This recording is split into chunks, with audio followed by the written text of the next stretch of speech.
call to order the September meeting of the Oxford Planning Commission.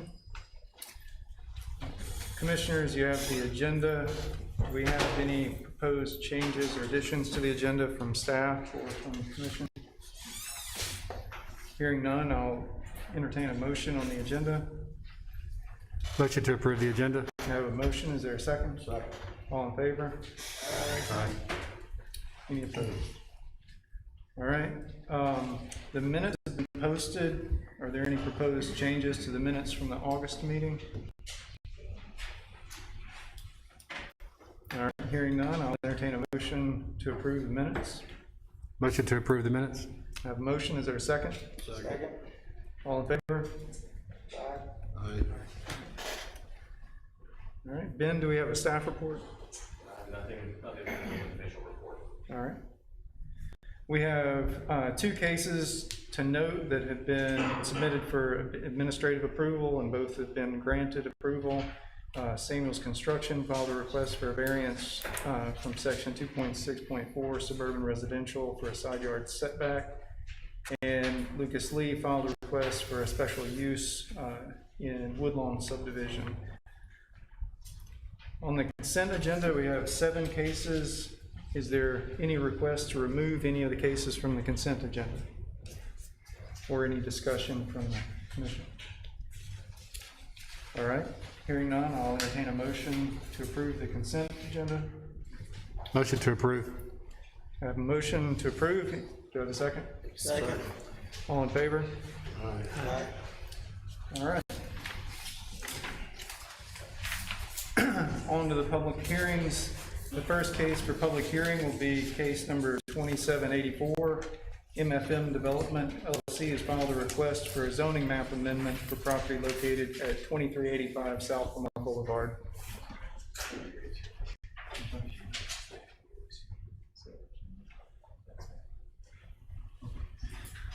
If anyone in the audience was here specifically for a case in the consent agenda, all of those cases have been approved and you're free to leave.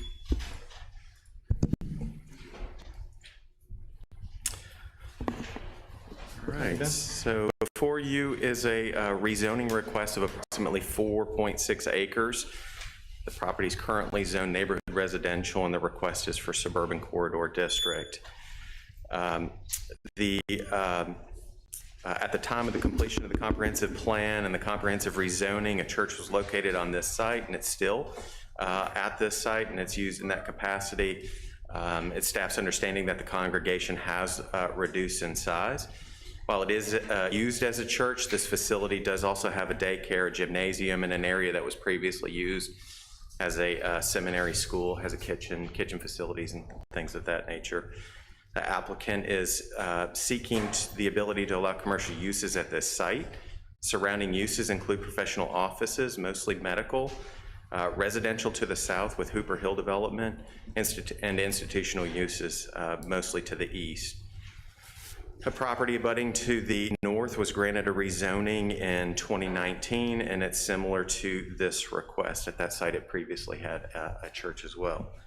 I've provided you with notable cases that pertain to rezonings in the state of Mississippi. And the merits of the applicant's request for rezoning based on the established criteria in the cited cases is as follows. Mistake. So staff does not find evidence of a mistake on the previously rezoning of neighborhood residential, although given the commercial nature of the adjoining zoning to the northeast and west, this property could have just as easily been given a commercial zoning designation. Thought was that some residential development might be desirable on these two church sites given the proximity to medical uses. Change in need. There is a change occurring in the area, especially with the recent modification to the intersection of Azalea and Office Park Drive with South Lamar.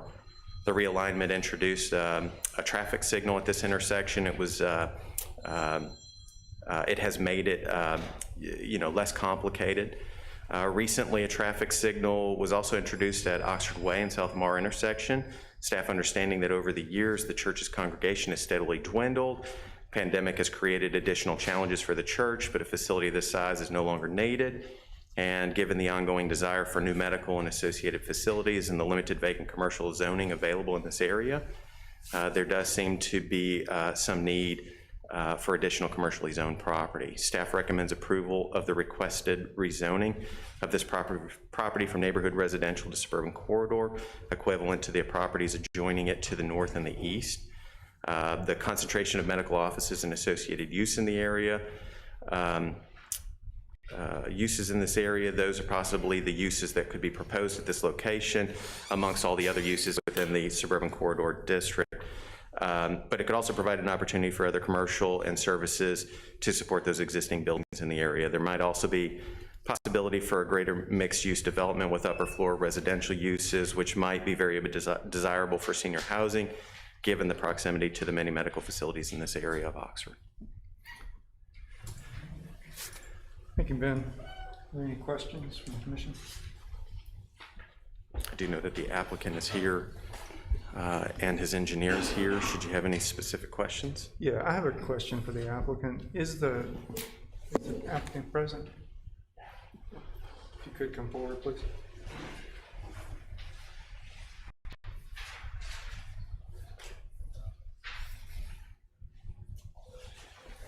Good afternoon, Planning Commission, John Granberry with Granberry and Associates for the record. Thank you.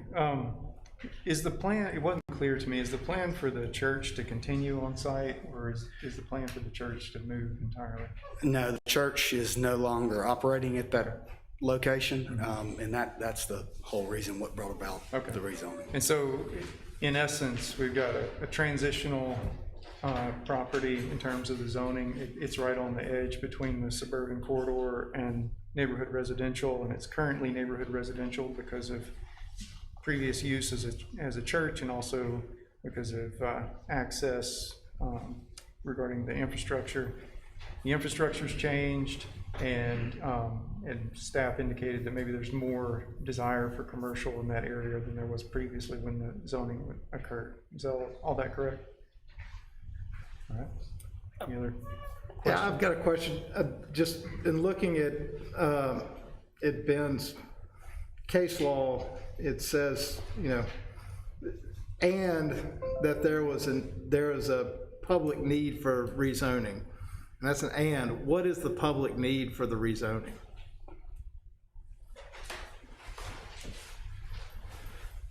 I think you're starting to see more commercial activity take place along that South Lamar corridor. You know, you have several developments across the street that are currently underway with, you know, they're like medical style senior living, nursing home type facilities. We've had an eye doctor that has been approved by the commission for a new development. So we're starting to see an awful lot of commercial activity take place along this corridor. So I think that there is need. And as I mentioned, you know, the change I think is already established by, you know, the many activities that have taken place. Okay. Any other discussion from the commission? Anyone from the audience wish to speak on this case? All right. I'll entertain a motion on case number 2784. Motion to approve the rezoning. I have a motion to approve the rezoning. Do I have a second? Second. I have a second. All in favor? Any opposed? All right. Thank you. Thank you. Our next case is case number 2785. Servati Group LLC has filed requests for a special exception as provided in section 5.6.1.3 building form step back. A special exception is provided in section 2.6.7 traditional neighborhood business first floor residential. A variance from section 2.6.7 traditional neighborhood business structure height maximum, and a variance from section 3.5.5.3 dwellings multifamily parking for property located at 100 Depot Street.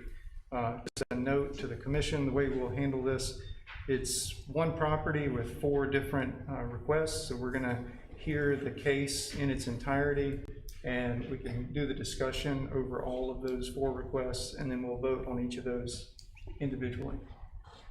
And Commissioner Milam did recuse himself from this, this case. Please let the record show that Commissioner Milam has recused himself. I think we're all familiar with this site. It's been a vacant, used to be a distribution facility or warehouse.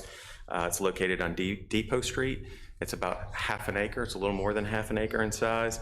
The property is zoned traditional neighborhood business. It's confronted by traditional neighborhood business at the Courtyard Marriott. And it's without question that this site has a lot of challenges or limitations associated with it. A portion of the existing building is located on the University of Mississippi property, but the developer intends to demolish that building, so that situation will be remediated. There's an existing Northeast Mississippi electric power line easement, high transmission power line that actually bisects this property. And it had, originally it had a 50-foot easement that would prohibit anything to be constructed within that easement other than, like, say, a parking lot. That has been, the applicant has worked with Northeast Power to reduce that easement to 40 feet, so it's a little bit smaller. The Depot Street, it actually runs through a portion of this property, so it actually creates a little residual piece off to the east that is currently just grass site. And the applicant indicates with all these constraints, a site that's approximately 25,000 square feet is reduced to 5,602 square feet of buildable area. It should also note that there's an additional requirement when you're a development that's adjacent to an existing trail or a stream, then that also requires a 50-foot buffer. That's something that the applicant would have to seek a variance for. I don't know that that would be problematic with the commission since there's already an existing building that's there, but it's nonetheless something that the commission would, or the applicant would have to seek. The applicant's proposing to construct a 5-story, it's 58 feet in height, residential building with 10 residential units. Proposal indicates 6 2-bedroom units, 4 3-bedroom units. Exhibit C indicates that the ground level will provide commercial and parking, but it's staff's understanding that there will not be any commercial on the ground floor. The applicant's requesting 2 special exceptions and the 2 variances to facilitate this development, and we're going to handle those one at a time. The first request is a special exception to the building form step back requirement. The code stipulates that buildings that exceed 3 stories in height, 40 feet, then the building should be recessed 1.2 feet for each additional foot of height.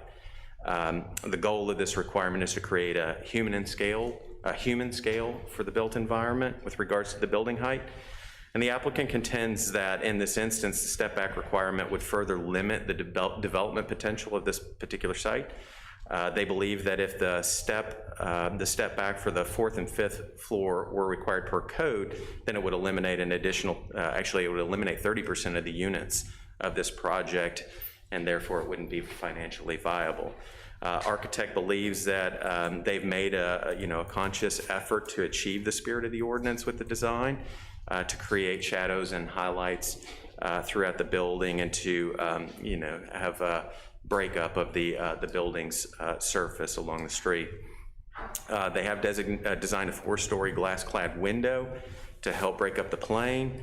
It projects out about 1.5 feet, and there is a reveal around it, so there is some recessing of the building facade by about 1.5 feet.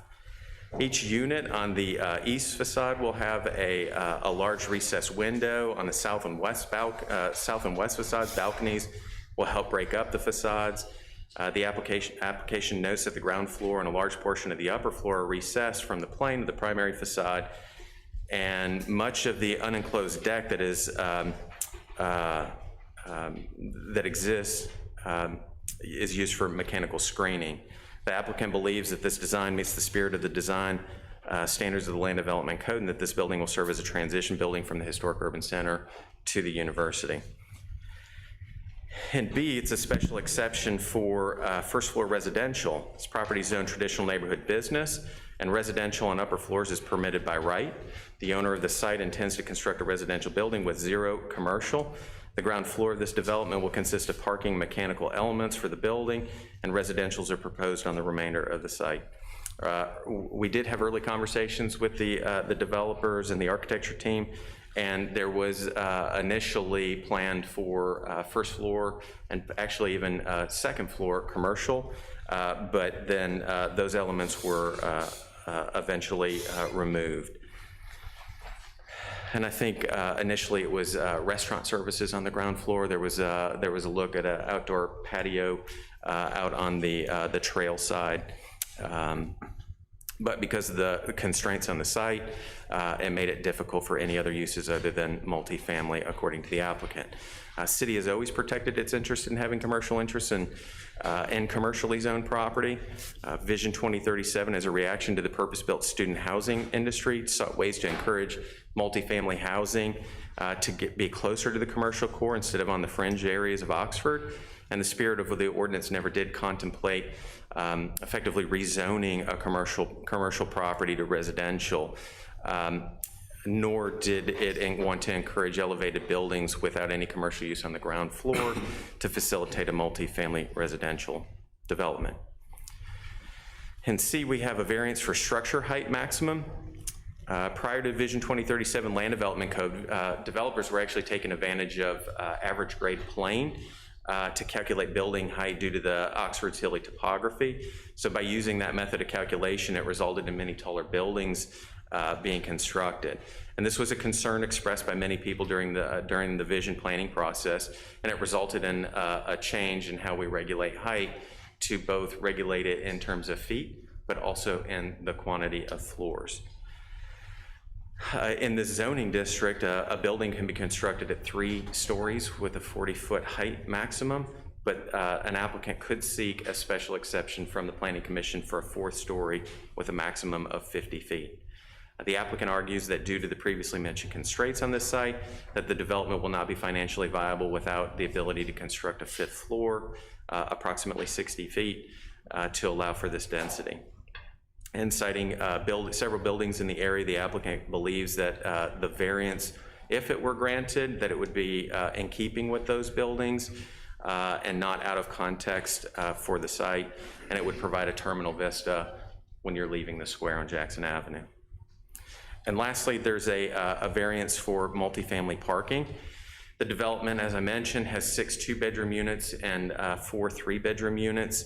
And based on multifamily parking requirements, the development is required to have a total of 26 parking spaces. The applicant contends that due to the previously mentioned constraints that they're able to provide 14 parking spaces on this site. Now, when I said Depot Street actually separates this site, they are proposing parking over on, I guess it would be the east side of that property, and I think 6 of those spaces are actually on this property. So, you know, really they can get, I think it's 20 parking spaces on that, on site. But those are, I guess, on-street parking spaces, and that would be something that would have to be vetted through the site plan review element for safety. It's a very peculiar, you know, road right there, and can be challenging to navigate. The variance application states that the developers have entered into a shared parking agreement. That's in your packet. It's a draft form. It seems when that draft was originally proposed, it was geared more towards commercial, as evidenced by the hours in which someone's able to utilize that parking. I think it states from 5 p.m. until midnight, Monday through Thursday, and then from 5 p.m. until 7 a.m. on Monday morning, Friday to Monday morning, people can utilize that parking. But it doesn't allow for 24/7 access of that parking as would be needed for residential. And I think we're all familiar with the Ford Center parking lot. You know, during peak hours of classes, you know, I think that there are quite a few people that park there, students that park there as a commuter lot. During football weekends, it's definitely well parked in, and it's a parking permit only lot. The university did reserve the right to exclusively use all of that parking according to the agreement that's in the packet. I don't know if that's changed, but that might be a question for the applicant. It's without question that this development, or at least development on this site, does have many constraints to deal with. The existing metal building that served as a warehouse is in dire need of rehabilitation or just to be removed. The special exception and variance requests before the commission are to facilitate the financial viability of this project, which has many conflicts with the Land Development Code regulations that were established to address the community's response to development that occurred in Oxford. While the aesthetics of this design are quite nice, there are many fundamental issues with the proposal. The lack of any commercial space in this building is problematic from staff standpoint. Until recently, conversations with staff on this project have centered on this being a mixed-use development with restaurants on the ground and first floor, but then that changed recently. As a result of the change, it appears that the proposal is no longer compliant with any or with the residential density requirements of the code, requiring another variance. The TMB district regulates residential density by bedrooms per acre. The total area for this property is about half an acre and 0.56, which would allow 21 bedrooms per acre, and the proposal indicates 24 bedrooms on site. Regardless of the use, parking is always going to be the challenge with this site due to the limitations. Staff's typically supportive of shared parking, especially when the uses are aligned. For example, an office complex and a hotel use where people are there for, during the daytime and for the office use, and where a hotel, they wouldn't be there during the daytime. Those tend to work out really well. As I stated, the agreement is just a draft. It's not finalized. I think that there might be an updated agreement that the applicant can speak to. Demand for residential parking is quite different than commercial.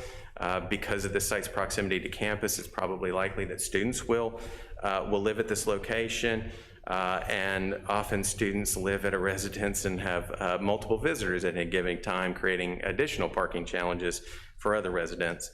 The city regularly receives complaints related to parking, and in the absence of a shared parking agreement that allows residents and guests of this facility to park at all times, staff finds this to be problematic. As previously mentioned, the requirements regulating building height are based in feet, and quantity of floors and in the quantity of floors after several buildings previously utilized average grade plane for calculating height. Developers are to secure a shared parking agreement from the university for residential purposes, and since the proposal seems to exceed the density requirements, then podium parking under the building seems to be wasted space and would allow for the building to be reduced by one floor to a 4-story building, which is something that would be allowed by special exception. And the step back provision could also possibly be achieved, but the lack of commercial space on the first floor is problematic. The architect notes that they have tried to develop a design for a building that provides a human scale. When the nearby Uncommon Oxford building was constructed, concerns by many in the community were expressed because of how tall the building is and its relationship or close proximity to the street. In working with the consultants for Vision 2037, this provision for a step back was introduced to help encourage building height for mid-rise buildings while also respecting the heights of neighboring historic buildings. The design elements that have been incorporated to create depths on the facade are already requirements on the in the Land Development Code. The submittal shows much of these elements towards Depot Street and the portion of the building, but it did not include anything for the north facade towards Jackson Avenue. So we did find that problematic.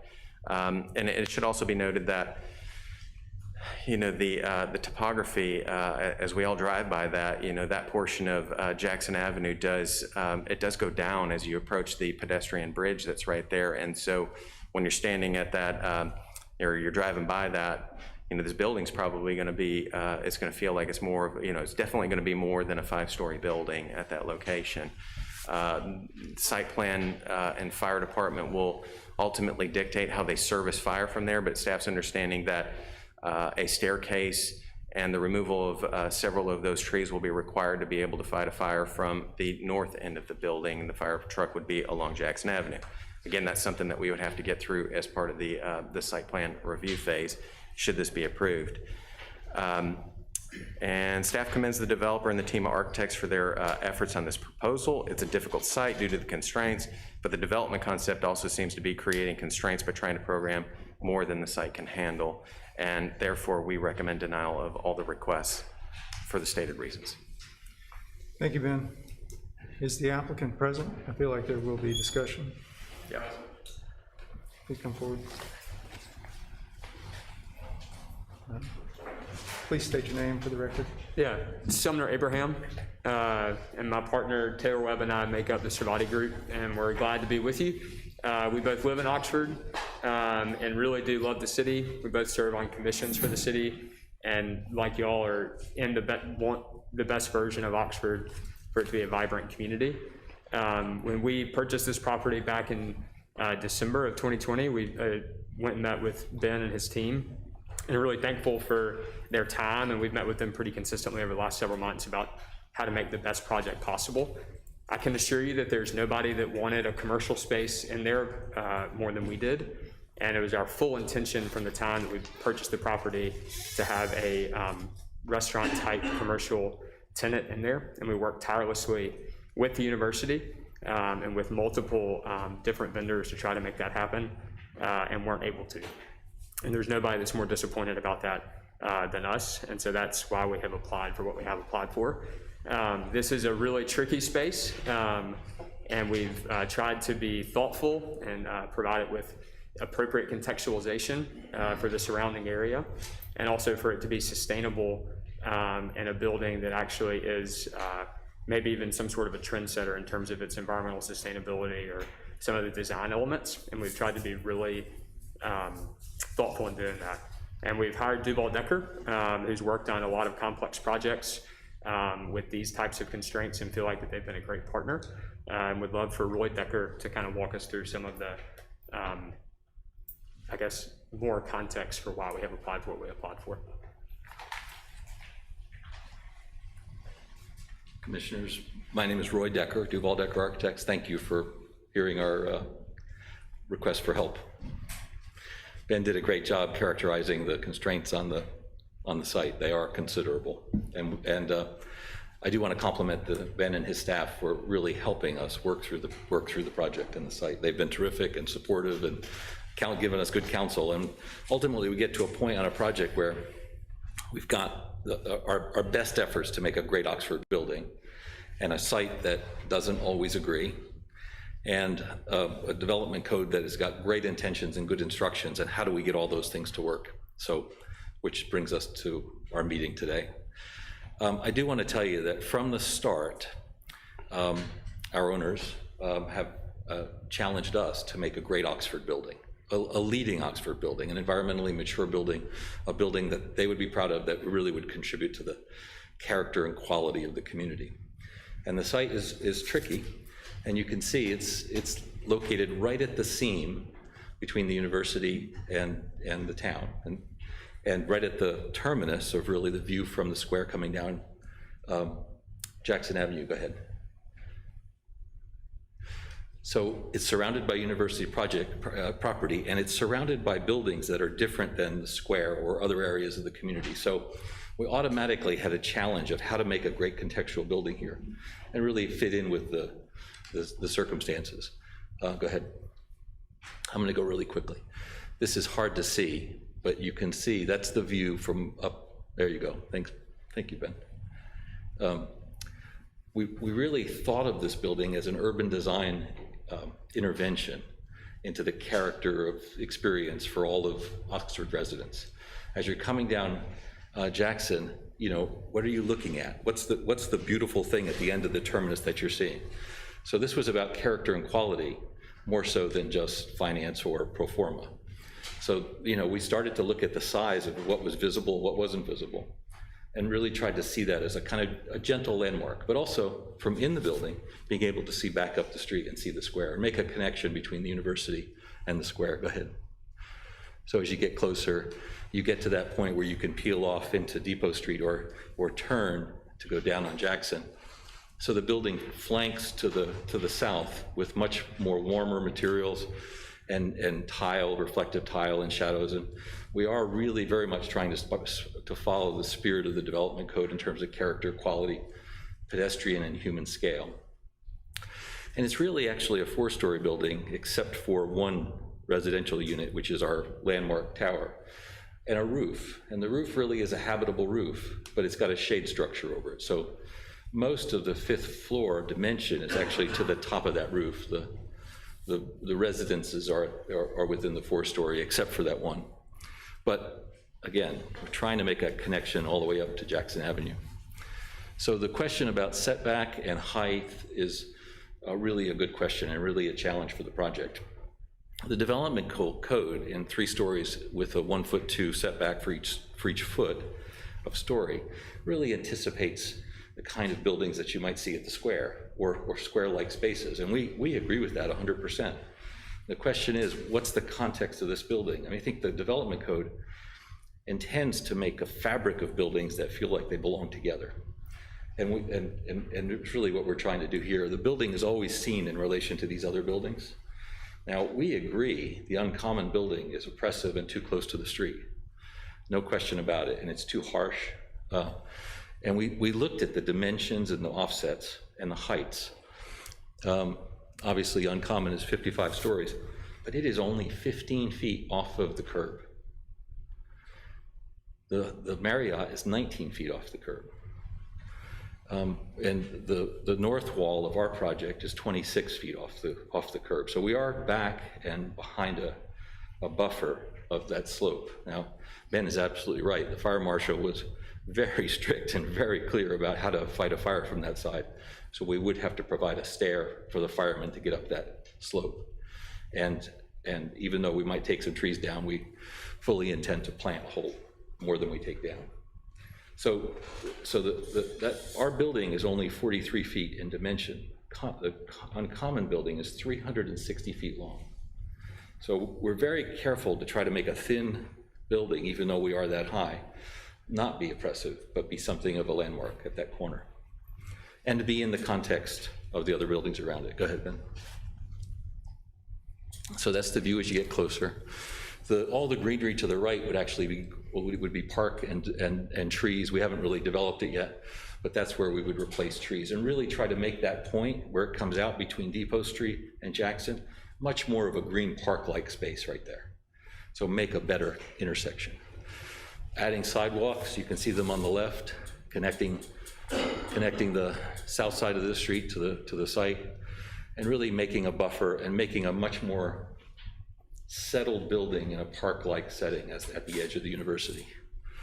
We have tried very hard to work with our owners to get commercial space in that ground floor. We've gone through multiple uses and multiple tenants, and it's just been really difficult to get one to stick. It's not a great site for mercantile business. The market is, you all know this, I mean, to make a commercial venture work, you have to have people that are gonna go by there and go there. And it's just been a really tricky, difficult site to make a viable commercial development there. So the question is, do we lower the building or do we use that space for parking? And in the spirit of the code, we're trying to get as many parking spaces on our site as possible.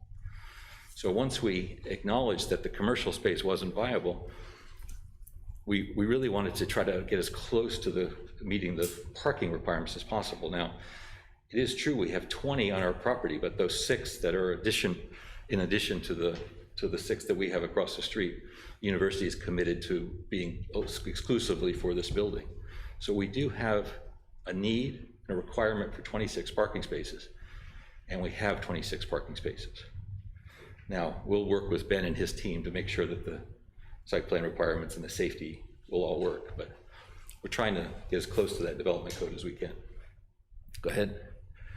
The building is articulate, and it has lots of different faces. So on the south side, it's all balconies and southern shutters, so it's got a lot of life. And go ahead. And on the east side and on the west side, it's got big windows. You're gonna see people, you're gonna see life, you're gonna see curtains, you're gonna see people and lights on and off, and shutters again on the inside of the spaces. The roof is habitable. as I said, it's a 4-story building with a 5th-story roof that's occupiable and 1 unit up there. So I just want to, and we argue for that unit for its benefit to Oxford and the urban design connection that it makes to the square. Okay, I think that's it, right? Oh, no, just one last thing. There are those, so the 6 parking spaces to the north across Depot Street are the 6 that are actually technically, on the owner's property. The 6 to the south are on university property, but the university is asking for those spaces as part of the project, and we're happy because they let us meet the requirements. I can tell you that we've been working closely with Ian Banner and the Chancellor's office on the project, and they are extremely supportive and happy about the project, and have been, like the city staff here, I think really helpful in crafting the, a good project for the seam between the town, between the city of Oxford and the university. We're going to extend the paving from the depot and really try to make a unified site that really serves the city really well. Next. So just a last slide. Any questions for me or for any of us? Yeah, I think we have a few questions. Before we get started in questions, is there any new information, because Ben alluded in the staff report that there were some things that may have been in process, like the parking agreement. Is there any new information that we need to consider? Well, the parking agreement is not final. Ben's correct about that. We submitted it in a draft form with the understanding that the planning department was okay with that. So we are obviously, depending on what happens here, we can go back to them and make any tweaks necessary. As you all know, the university is kind of a difficult negotiating partner because they have all the leverage and you don't have much at all. Mm-hmm. But they've been surprisingly cooperative with us on this. I think they're as interested in getting something done with this site as everybody else is, quite frankly. So in short, not really any update, but that could change. Yeah, I guess the only update that I would add about the commercial space is that in meeting with the fire marshal, he would not allow any sort of outdoor seating for any sort of commercial space to meet the fire code. And so the original plan, if you look to the west of the property alongside the depot trail, Ben is correct that the initial plan was to have some sort of restaurant bar concept in the bottom with some outdoor seating. Mm-hmm. And the only way that the site plan makes sense for that type of commercial use is with outdoor seating from just a restaurant bar pro forma perspective. And so once the review from the fire marshal happened, that's just not tenable. And do you have, I assume you don't since that's the last slide, but do you have conceptual views coming south on the trail or east on Jackson Avenue? We do have some coming south from the trail. We have both of those actually. They're just not in this pack yet. Okay. Yeah, we'll be happy to provide them if necessary. Yeah. Well, I'll let the commissioners ask questions. Well, I have a question. I would like clarification, and I know you're saying it's not final, and I may be not remembering this correctly, but Mr. Decker just said that the extra parking places, the joint agreement with the university would be exclusively for this building. In the packet, didn't it say they would not be? That on football game weekends, Ford Center events, things like that, they would not be used for this building? Yeah, so in the times that are specifically stated in the agreement that the university would have exclusive right to the property, they would retain the right to those spaces. So it wouldn't be 100% of the time, but apart from those. Theoretically, I think the way it's structured right now, I think the 6 that are on let's call it on site would not be subject to that, but perhaps the 6 that are technically on the university's property. Right, that's what I was asking, the ones on the university property. Okay, I have another question really quick for Ben. Okay, so in this, and I'm sorry, my Wi-Fi is not working, but we have 2 variances and 2 special exceptions, and then say this went forward, we know we would need a variance to be closer to the trail, also would need a variance for density. So 4 variances, 2 special exceptions that we know of at this point to make this work. Correct. Okay. Other question? Why isn't the site financially viable without the 5th floor? For me, honestly, it's more of an aesthetic consideration than a financial one. I think, the way I think about it is, if you're standing, let's say you're standing. One side to the right, to the end. Yep. Let's say you're standing at the top of Jackson at the intersection of North 9th. If we don't have a 5th floor there, then you're looking, and this might show a little bit better, but further back down the road, I think the earlier slide's actually from, I think that's actually from the intersection. You take off that 5th floor and all of a sudden I think you're looking down at the roof of the building and the mechanicals and all that stuff, rather than looking at this thing that could be a landmark there. And honestly, that's the way I thought about it the whole time. And it's the aesthetic considerations for me, much more so than any financial considerations. I just think the building works better as a building, looks better. You know, honestly, we kind of set out doing this to, as Roy and Sumner have both alluded to make really the best thing we could possibly make here. And for me, and I think everybody else, building it that way is the best way that you can build it, as opposed to just cutting it off. Then you're getting closer to kind of, you know, a rectangle, just a boring old rectangle. You're starting to look more and more like the uncommon, which I keep telling everybody is something that I told Roy from the outset that we did not want this building to be like. So I think it's a great building. I understand that. It is most definitely a 5th floor. I mean, that's, to say, oh, there's only one unit up there with a roof on it, it's a 5th floor.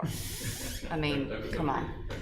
I was just trying to give scale to it. Yeah, and I love that y'all want to do this landmark building, whatever, but 4 variances and 2 special exceptions on one site, that's a lot. That sort of says to me, this is not the right thing for this site right now. And I haven't heard anything that tells me that all of these, just because you like it better that way, even if it would look better to you, does not mean it fits the city codes. Yeah, and I mean, and we would certainly be amenable to taking the residential off of the 5th floor, and we're happy to entertain that. I think with the constraints of the space, there's going to have to be a good number of variances or special exceptions, whether it's parking with the commercial space there. There's no way of getting around the shared parking agreement, and within the 500 feet from the area, it's like you're at the mercy of the university, or kind of anything with the setbacks in the parkings. I think are going to make it really complicated. And so if we need to work with the commission in terms of the height, that's certainly something we're amenable to doing while still trying to maintain some of the design elements with the open terrace on the top. Whether or not that's like bedrooms and stuff is a completely different conversation, you know, but we're happy to entertain that.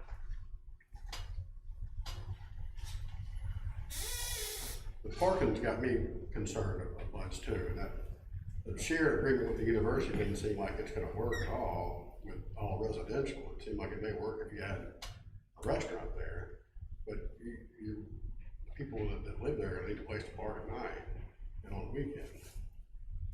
That's a concern I have. Well, the way we view it, I would say we view kind of the shared parking with the university as just extra. I think we accomplish all, as Roy said, I think we accomplish all of our parking requirements on site. Certainly you're gonna have one space for sure that's inside access controls that is dedicated to each single one of these residential units that are being proposed here. And that's in my mind, no different than what you see on the square with each of these developments that have one dedicated spot per unit in their substructure or first floor parking arrangements. So I understand, obviously parking is an issue with the site. There's no ifs, ands, or buts about it. There's no question. The site being what it is, we are extremely limited in what we can do. And we just tried to come up with the best possible solution that works in that space. And we think this is it. Yeah, and then maybe if it is just 9 units, and that does kind of ease what the parking burden is on the site, and then I think that would potentially be a path forward to deal with both of those problems. Yeah, just on the parking, I think site plan is where that would be, where, well, I guess where the parking would live or die, basically. But site plan is its own Tetris problem, and you run up against a lot of different competing interests in the site plan. So, I mean, it's hard to say here. It looks like parking is going to be a challenge no matter what. Yes. I mean, it was it's a beautiful building. I agree. And it's very well presented as well. I mean, one of my concerns is that it is a 55-foot building, and it's right there where the bridge is over Jackson Avenue. It's got to be at least another 20 feet to the road surface. And so that makes it effectively a 75-foot building coming from that direction. And it's right next to the depot, which is a one-story building. And it's gonna dwarf the depot. I think it's gonna dwarf the Marriott when you're coming from that direction as well. And so I don't deny that it's a nice looking building, but it doesn't seem to fit in the spot to me, especially given the variance requirements. Sure, that's fair. Any other discussion?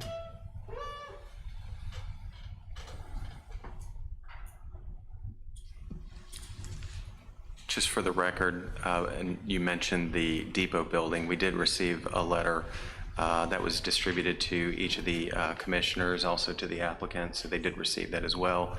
And that was from Dorothy Lorenzo expressing concern to the depot building, the historic depot building right next door. Thank you, Ben. And just about the power lines, I was curious because I went by there today. There are power lines on two sides of the building, right? So there's the north-south power line, and then there's the east-west as well. That's right. So, I mean, the building is hemmed in on three sides effectively, and a fourth if you include the walking trail itself. Sure. Did the fire marshal or the fire chief address those two power lines? Yeah, the plan is for those to be buried. Not the northeast power line. Yeah, the one that's just on the north side, the plan. Okay, that one's gonna be buried? Yes, that's the plan. We walked through the site very carefully with the fire marshal, and they were really helpful. So we have a really good plan, I think, excuse me, that meets their requirements for how to fight a fire on the site. And then one of the things was to keep a clear space around the building, which stored it in sort of outdoor seating. So, I have a question for the commissioners, and I think we hear your concerns, and we're not surprised. We are, I think we're here asking for help on a tricky site and owners that want to do a really good project in Oxford. If the 5th floor apartment was eliminated, that would solve two of the variances, potentially. That would solve the density question, and it would solve the height question. So then we would be down to setback and the commercial use. Well, you convert a variance to a special exception because you still need a special exception. That's right, that's right, Yeah. that's right. Yeah, so it would simplify things considerably. Personally, I'm still pretty wedded to the first floor commercial. I don't know if that's viable or not, but especially, this has got to be one of the most walkable sites in Oxford. That's Yeah, why man. we own it, man. Yeah, I mean, and like that was kind of our thought coming here, and that's why Ben's reading was correct, that up until very recently, the plan was for commercial, and our thought was coming here, we could certainly check a box and put like 2 offices in there and, come up with something to satisfy the code. And that's just in the spirit of being who we are. We want to just come forward and say, we think we tried extensively and had a lot of really good interest in the site, and they get there and they're really excited about it, and we go down the road with them, and then they come up with, where's everybody going to park? How are they going to, that's a really dangerous intersection to have hundreds and hundreds of cars to a bar on a football game. Like, I think that's what everybody would like. It'd be awesome to go ride your bike and go have a pint or a coffee after you're done. That would be great. And that's what we wanted to do. But with the constraints with both the fire marshal and what the code is in that particular site, I see no way, having spent the last 11 months dealing with this, that there is a viable commercial idea to go there unless it's a co-working space. And I think if we learned anything in the last year and with the available commercial space around town, that's just checking a box, just to check a box. To add on to that, even before the we learned about the outdoor seating stuff from the fire marshal. We had potential commercial partners balking at the space constraints, even when we had potentially tables surrounding the whole thing. So imagine what their position is going to be when I come in and tell them, well, the proposed tabletops we had is half of what we imagined it would be. And obviously, back to the question about parking, if we're trying to accommodate all the potential patrons of commercial entity going on there, all we've got to satisfy the code requirements there is the shared parking with the university. And despite, how much we convinced ourselves that would work, the bottom line is the university can kick us out at any time, and they're never going to give up the ability to do that, ever, not in a million years. So that isn't really something that, when you get right down to it, is sustainable, I don't think. We can't have a tenant going in there who might have parking yanked out from under them at any point in time, and nor, quite frankly, do I think when it came down to it, the commission would even approve an arrangement like that. It's just, it seems kind of destined to fail, at some point, or at least that possibility's there, maybe more so than other places. I hate to be here telling y'all all this, because I want nothing more in the world than a really nice commercial space to go there, but it is just not workable from everything that we've seen. Which stinks. I mean, it really stinks. Agreed. Is there any? It is, just one last thing, it is a really tough site, but just to add to the parking question, and I think you're all right, but we do have one parking space secured for each tenant, plus we have we have 4 additional spaces on the site. And then we have 6 spaces across the street for visitors. And then we have the additional 6, which is subject to a more negotiation with the university. I misspoke about that. But if we could secure that, then we actually are meeting the code requirement for 26 spaces for the site. Also subject to site planning review and all the safety that we have to do. But we think that given the site and given the, there's just, the issues are immense, but trying to do something special, we think we would ask your counsel on the variance for the use, the commercial use, and the parking question. And we hear you about the height of the setback questions, that those need to come back to you, maybe with other proposals. Sure. I'm willing to, because I appreciate that y'all are trying, I really do, and I appreciate that you worked so hard for commercial down there. And I totally understand why it won't work. I don't see it working with commercial down there. I feel for you on that, but height and density, I think, are very important right there and very important to the neighbors there, and that's something that I would be more firm on. I understand what you're saying about the residential and the parking. It is a hard site. I think we hear you. I think what we would request. But that's just me. We like that though. But considering each of these 4 things, well, I think we hear you about the height and the setback. And I think the other is up to you guys. I don't want to misspeak. I think maybe consider the use and the parking, subject to firming up these parking agreements with the university, certainly. But that would get us one step down the road. I can't wait any longer. I don't understand why there's not enough space underneath the building. For parking? For parking, right? What's going on there? Why are we not talking about that, or what's going to take up all that space? To be frank, it's over 7 figures we've gotten a quote on trying to dig down below and or do you mean? Not dig down, just, we've got 5,600 square feet. You can't fit 25 cars or anything? So you've got, you see that the building spot right there is the core of the building, and that's as slim as it possibly gets. And we've got 4 spaces off to the right, and then 8 spaces under the residential portion of the building. And There's just not any, unless you're double parking cars, one behind each other, on those 4 spots on the right side. Conceivably, there's enough room to do that, but there's just not. That's it. That's the most space you could possibly get out of that whole I think what he's saying though is why do you have to have one of those units in there? Could you take one of those units out and have parking? Then it might not become financially viable. Is that what I'm hearing you say? Yeah, so there's not a unit on the ground floor. That's just where you would go in to access the elevator. Like on the north side. Can you zoom in? Yeah. So if you, like all of this is the ground floor, so so that's not a unit, that's just where you would access. The elevator, lobby, and stairs. And then the 2 stairwells on the west side, and then the storage is there, so that people don't have their bikes and grow tents out on the trail. Trying to make it to where it still respects the trail to be a place that's really nice and kind of well manicured in terms of storage there. We just couldn't fit any other parking underneath the building. I guess like on that first floor, if I'm hearing what you're saying. Yep, all right. Does that answer the question? Sort of. I mean, yes, you did answer my question. You guys have got other stuff going on there.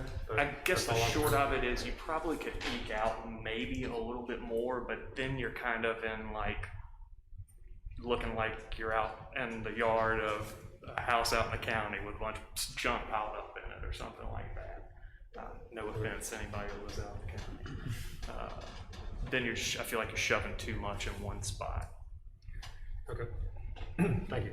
And we are, you know, that room directly to which says 2 covered spaces there. There's 2 rooms there. One is mechanical fire pump. The other is actually a trash room, so that our trash is actually inside and not out on the street. There's no dumpster anymore. We did have a dumpster for a little while when we had a commercial space. Hard to locate on this site, and that's the other thing, is we get rid of the dumpster. And we have residential trash, and it's contained, and storage for the residents as well. So we are trying to cover all the bases. Yeah, I appreciate that. Is there anyone in the audience that would like to speak on this case, for or against?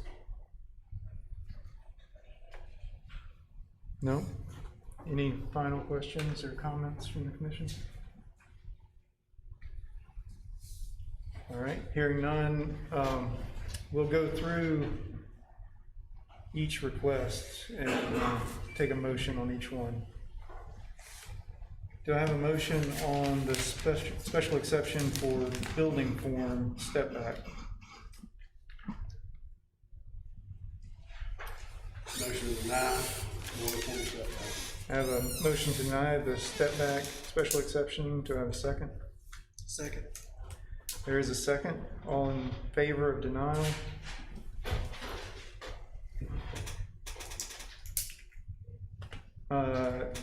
Is there a motion on a special exception as provided in section 2.6.7 T and B, first floor residential?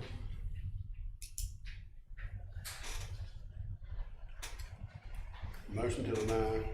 There is a motion to deny. Is there a second? Second. There is a second. All in favor of denial for first floor residential? All opposed? Wait, did we actually count that? Yeah, good. Use 4 to 2. 4 to 2. Is there a motion on a variance for structure height maximum? Motion to deny. There's a motion to deny. Is there a second? Second. There is a second. All in favor of denial for the structure height maximum? And we're good. Is there a motion on the variance for the parking? Motion to deny. There is a motion to deny. Is there a second? Second. There is a second. All in favor of denial? All right. Thank you. Thank you, guys. Thank We you. do, Sorry for taking up so much of y'all's time. yeah, Appreciate it. despite the result, we do appreciate the effort.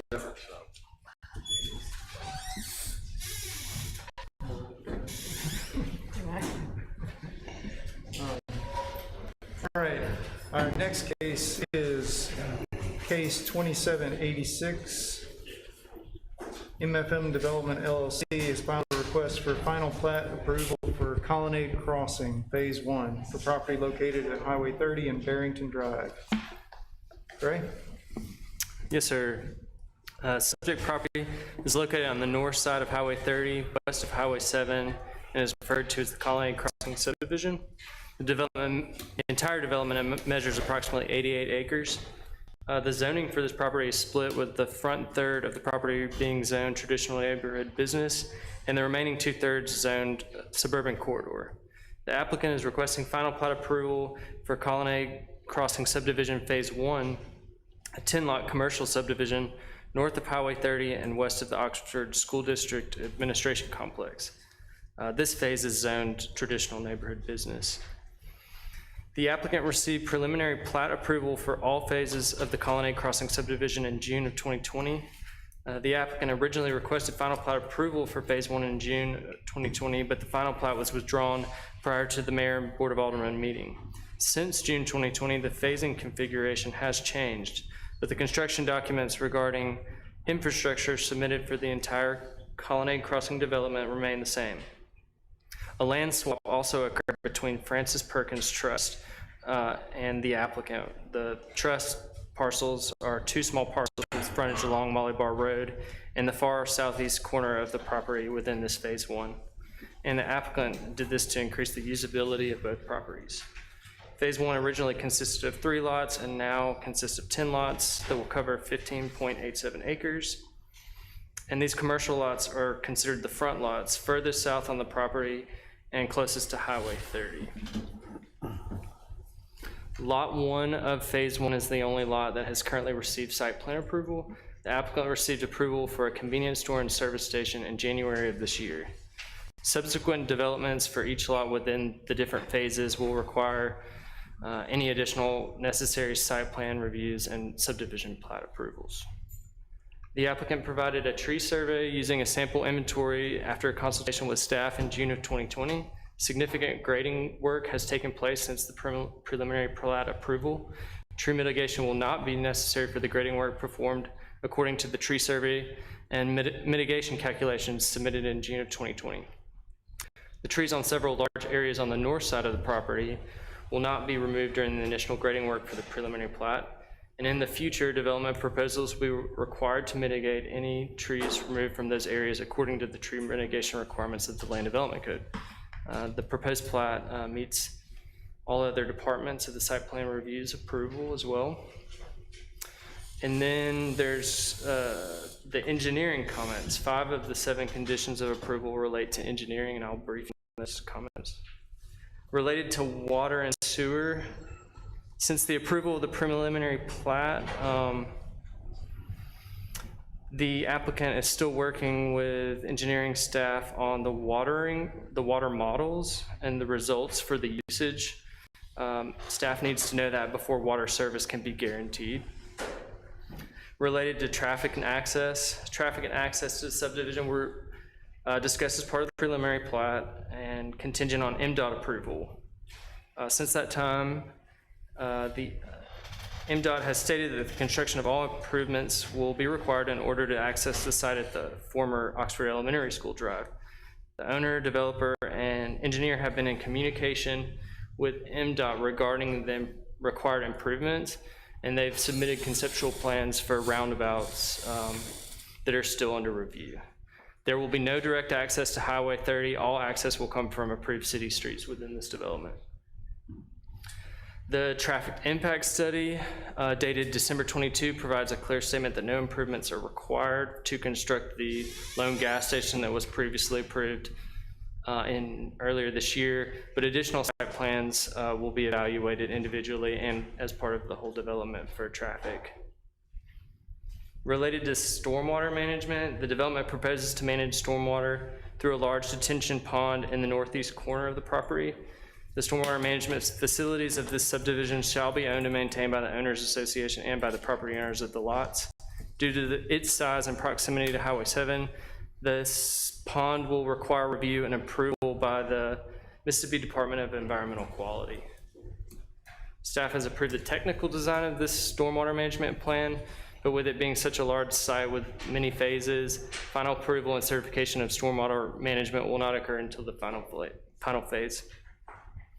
Staff recommends approval of this final plat for Colonnade Crossing subdivision phase 1 with the 7 conditions stated in your report. And the applicant's here, and Brianna, city engineers on the line as well, if you have any questions. Thank you, Greg. Any questions from the commission? Yeah, I've got a question, Greg. So there's already a plat of the larger development was approved, but is part of that plat approval the traffic, or is just part of this plat approval traffic? I think the traffic's gonna be evaluated each phase. Reanimate is the city engineer. Yeah. Hi, Gray, I will step in there and say the site plan approvals will address the traffic for the individual site plans. We asked for a study on the front end because obviously with the development of this size, we needed to have some direction, an idea of where we're going. And that study has identified some needs that are going to be required for the overall development. But we also are asking, as we get into individual site plans, for traffic to be considered. So that's where the gas station, we've already received a statement about what was necessary, or in this case, no improvements for the gas station. So we're kind of handling, we got the big picture up front, just to make sure that we were going in the right direction, and then as we move along with individual site plans, we'll be reassessing traffic. Does that answer your question? Yeah, I guess my question is, or thinking is you talk about putting a roundabout, and so I just think from 7, you're gonna have 7, a roundabout, a stoplight at Lamar, and then another roundabout where the Lamar got their TIF approved, all within, what, a mile? It just seems like that's just a question I have. That's slowing up a lot of traffic. Well, I hope that what people will experience in Oxford is that the roundabouts are decreasing congestion and decreasing their wait time, because instead of having to sit for 2 minutes while the primary phase runs, you're able to, the minor streets are also able to work traffic in there.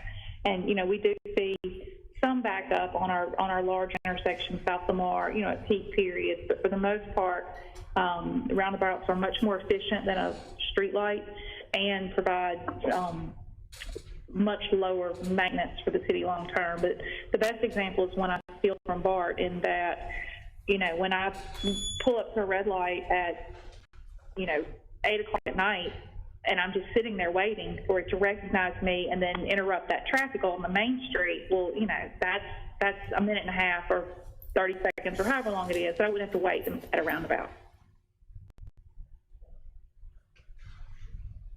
Yeah, but I guess my question is you, and I agree with you, a roundabout moves traffic quicker than a stoplight, but I don't think we have anywhere that we have 2 roundabouts with a stoplight in the middle. And I just don't know how that works. And that kind of popped in my mind as I read through this. How's that going to work when there is a lot of traffic and the stoplight backs up traffic either way on Molly Bar Road or 30 into the roundabout? Your question is whether the stoplight will back up traffic through the circles. It just seems like a lot of roundabouts. Roundabout, traffic light, roundabout, all within less than a mile. Didn't know if that had been thought about. Rihanna, can you just reiterate what the traffic impact assessment will be at site plan?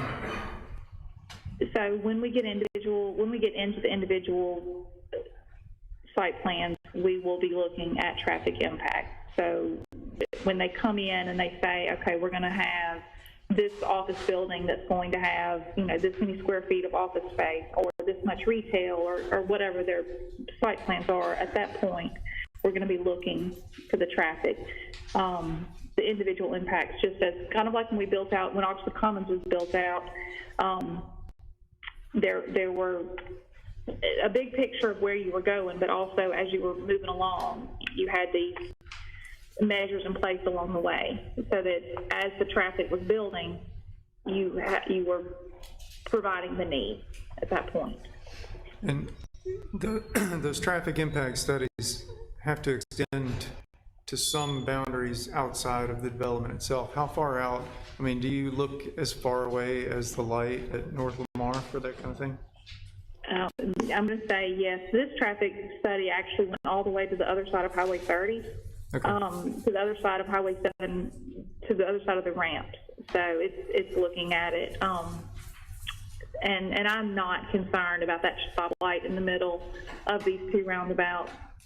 I'm not concerned about that backing up traffic to the roundabout. It doesn't back up traffic that far now. And again, I think that speaks to the volume of traffic and the delay, that if we had a roundabout at Molly Bar and North Lamar, I think you would see decreased traffic there as well. That's just not a project on the horizon at the moment, so. Thank you. Thank you. Any other questions from the commission? From the audience? All right, hearing none, I'll entertain a motion on the final plat for Colonnade Crossing Phase 1. I would move that we approve the final plat with the 7 conditions, as noted by the Ben and his staff. I have a motion to approve, subject to staff conditions. Is there a second? Second. I have a second. All in favor? Any opposed? All right. It is approved. Thank you. Next case is case number 2787. Updraft Investments LLC has filed a request for final plat approval for the Lamar Phase 2, Lot 8, for property located at the Lamar TMD. Okay, the subdivision property is within a single-family residential phase of the Lamar, which is a multi-phased traditional neighborhood development that is located west of North Lamar and east of Chickasaw Road and south of Molly Bar. The second phase of the Lamar received preliminary plat approval in October 2017 and final approval in April 2018. Lot 1 of Phase 2 was amended in September of 2020. Lot 8 was initially platted with the intent of having townhouse-style condominiums.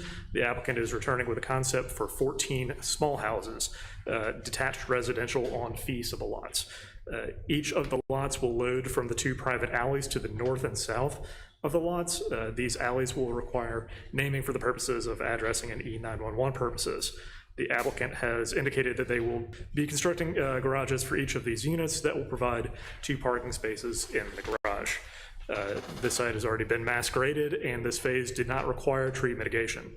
Land Development Code has been amended since Phase 2, and future phases of T&D developments now require tree mitigation as needed.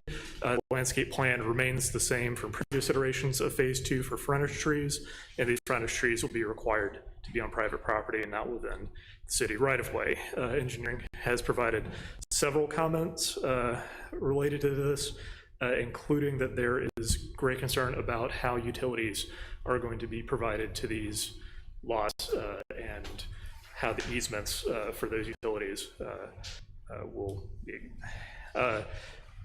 Though staff does recommend approval of the amended final plat for Lamar Phase 2, Lot 1, with the 11 stated conditions in the report. The applicant's engineer is here to answer any questions. Thank you. Any questions from the commission? What's the difference in the occupancy with the new, if we grant the request from what it was to what it will be, bedroom-wise? Gonna let applicant's engineer speak to that.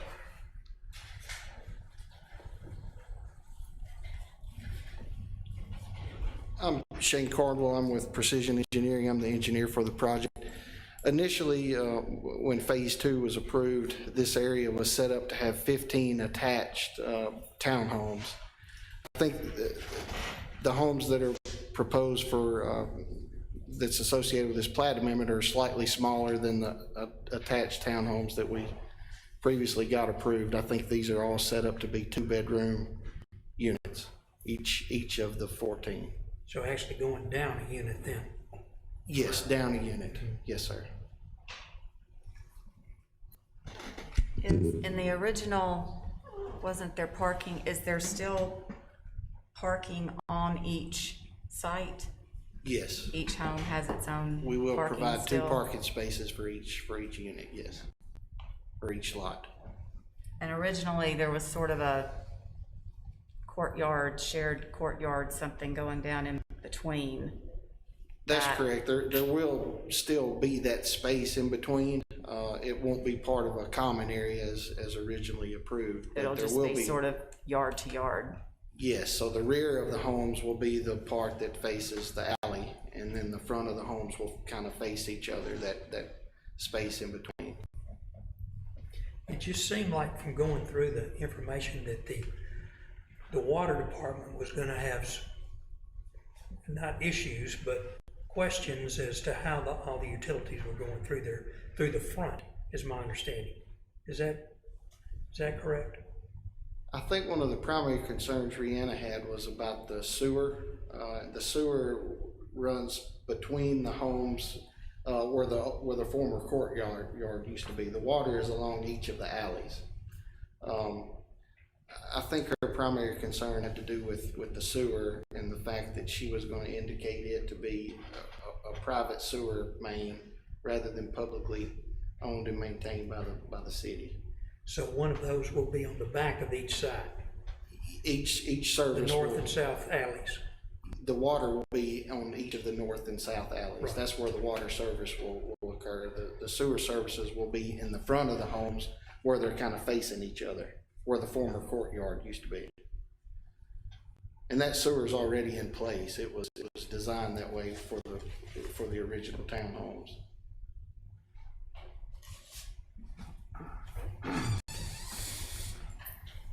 I have a question more for staff, I guess. If I'm reading it correctly, it's a 4-foot setback on each side setback. I didn't know we had a 4-foot. Yeah, the T&D actually has its own. It's 4 feet. Establishes its own setbacks. Okay. And that would be. Okay, that's why, okay.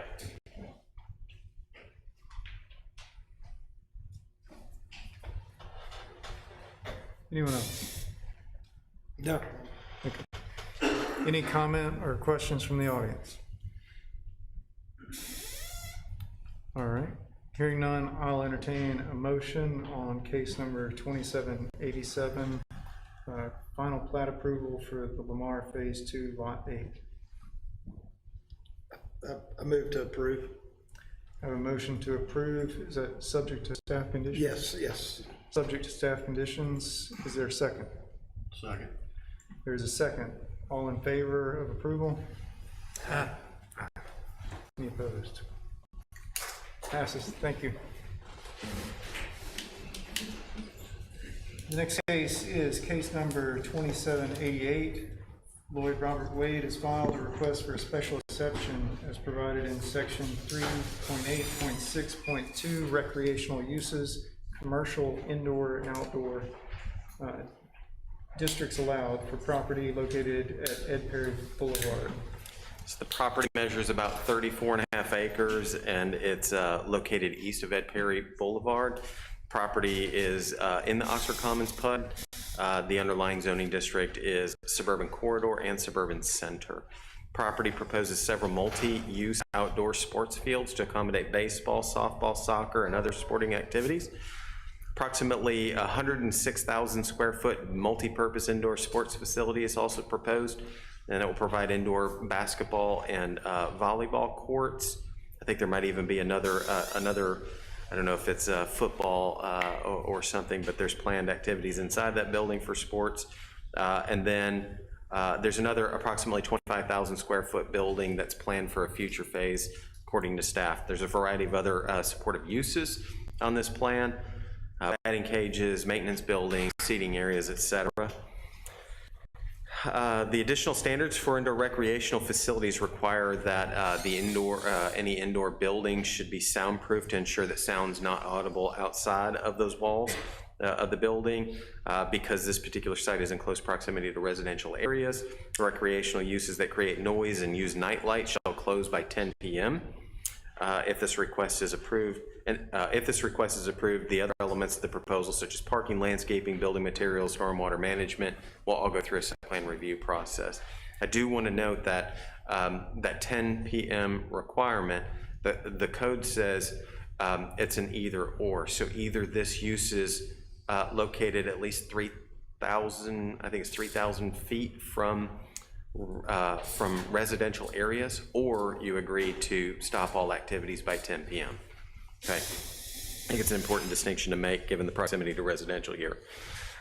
This is certainly a unique request, especially at this location. Staff's understanding that the facility will differ from other facilities found, such as like M-Trade Park, because it will target elite athletes from around the nation to compete in program showcases throughout the year. The consulting company working with the development group has experience with these facilities and the athletes that play at them, and they believe that the facility will generate an economic impact in Oxford. There are other services that will be provided. I think the applicant will be able to speak to them, but I think evaluations of performance evaluations for the athletes. So I think that might be, the more important element here. Of concern with this application is the proximity of the fields to nearby residential and the impacts that will be caused by the light and sound. The facility will be required to shut down at 10 p.m. There is a preliminary lighting analysis that's provided inside of the application that was conducted by Musco Lighting. The report, it does show, that there is spillover lighting onto adjacent properties. There's a heat map. It's the very last page in the study, which kind of helps to articulate that. I don't know if it fully articulates that because I don't know that that report actually takes into consideration the elevation difference, because the residential is going to sit a little higher than this site, and there is an additional, there's some mature trees that exist right there, and there's going to be a requirement for an existing buffer to be maintained. Nonetheless, it kind of shows or at least demonstrates what the lighting will do. I think part of that is also because of the way the ball diamonds or the fields exist. It's it's going to require, because it can be converted into multiple different fields, it requires some additional lighting that will be directed towards the residences, but shielded down. The lighting requirements for ball stadiums and ball fields, they're actually exempted, except they do have to provide for glare. But otherwise, they're not required to meet the same standards that a commercial business would be required because of the nature of what they are and what they do, and that's why it's the regulation is attempted at the times and the cutoff times for that. I did note that there's a 50-foot undisturbed buffer that's required, and then also noted the existing pines. We do recommend approval of the requested special exception with the 3 conditions noted in the report. I have had phone calls from nearby residents. I believe that there are a few in the room tonight. There may be some online that may wish to comment on this request, but I have not received anything in writing. Otherwise, I would have passed it on to you. Thank you, Ben. Is the applicant present? Please come forward. And hey, this is Paul Coscianino. I'm sorry I'm not present in person, but I'm with Precision Engineering, helping to represent the applicant here. And I know that Chip Wade is one of the owner applicants, or owner partners, is in the audience there. There he is. And Casey Rogers with Innovative Construction Management, I know he's there as well to help answer questions. I would just say one quick thing before Chip jumps in there is you know, we are excited about this project. We think it's a great use for the city and something really beneficial to this area. And I think it's worth noting that over the last 10, 12 years, we've been involved with this property and the overall 600 or so acres of Oxford Commons, which is, as everyone knows, is a mixture of commercial and retail and residential use. This same area that we're talking about has always been contemplated and actually approved as far as a use for about 500,000 square feet of kind of, you know, well, what's commonly referred to as big box retail, you know, stuff like, you know, Walmart or Target or those kinds of uses. And our hope and our feeling is that this actually is probably a softer impact to this area than what's really been shown and approved for the use in the past. But other than that, I'll let Chip kind of explain further the concept and their vision of what they're going to have out there. Thank you, Paul. Yes, sir. Sure. I appreciate it. I can answer any questions, but in essence, the site is really geared around supplementing and providing an additional pathway for kids that M-Trade and the community centers don't, right? So one of our biggest challenges here in Oxford, and I coach a lot of kids, is, you know, about 13 years old, they have to go somewhere else, right? And it's M-Trade's really set up to be, you know, kind of 13 years old. There's not adult, you know, high school size fields, you know, from the city center, you know, there's, you know, park and rec programs that are put in there. You know, I played professional baseball and coached professionally and coached in college, and you know, we have kids here that are literally leaving town and going to Madison, going to Collierville, going to Memphis, going to Germantown on a daily basis. You know, girls volleyball, girls basketball, they're leaving town to go play somewhere. So really the concept here is to put a training facility in that area that has 4 multi-sport fields. So think about these as 4 full-size baseball fields that can convert to other sport fields.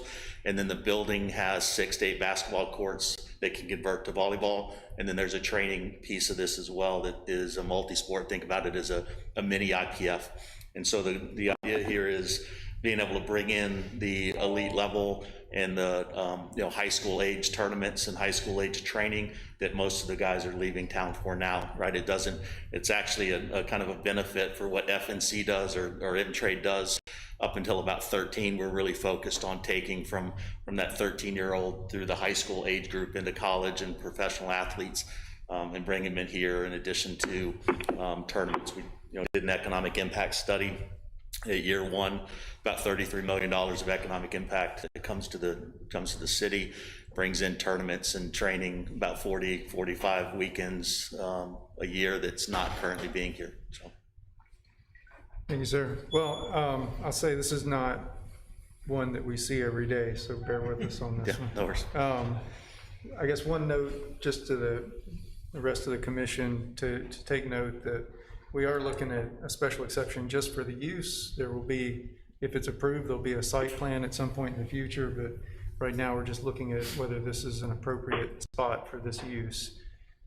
I guess, you know, bearing in mind that a lot of the details will be in a site plan, the big things that come to my mind are what's already in the report, and that's mainly noise and lighting. Could you address those a little bit more? Sure, I'll let Casey kind of talk about the lighting and what we've done there. Yeah, so Musco Lighting is just a renowned, you know, lighting vendor that does a lot of lighting. They've done a lot of lighting on campus, Ole Miss, for football and other sports. They did the light study that you saw there. One of the things, I don't know if y'all been to the Mississippi State Baseball Stadium, but the light level, the light pollution has really been improved over the years, you know. And so just being able to control that light is really impressive now. Whereas they could not do that a while back. And I'd also say, been said, there's what that light study cannot take into consideration, because it can't put this into a computer model, is those 75-foot tall trees that are, you know, between the residential development and the playing fields. Like Ben said, there's a 50-foot buffer that we have to maintain of those 75-foot trees, and the fact that the playing field is actually lower than the residential houses at the cul-de-sac. So we do feel like, having to bring back any more information to me, but we do feel like there's a good opportunity to be able to block a lot of that light, and with being able to control the light where they used to not be able to. so.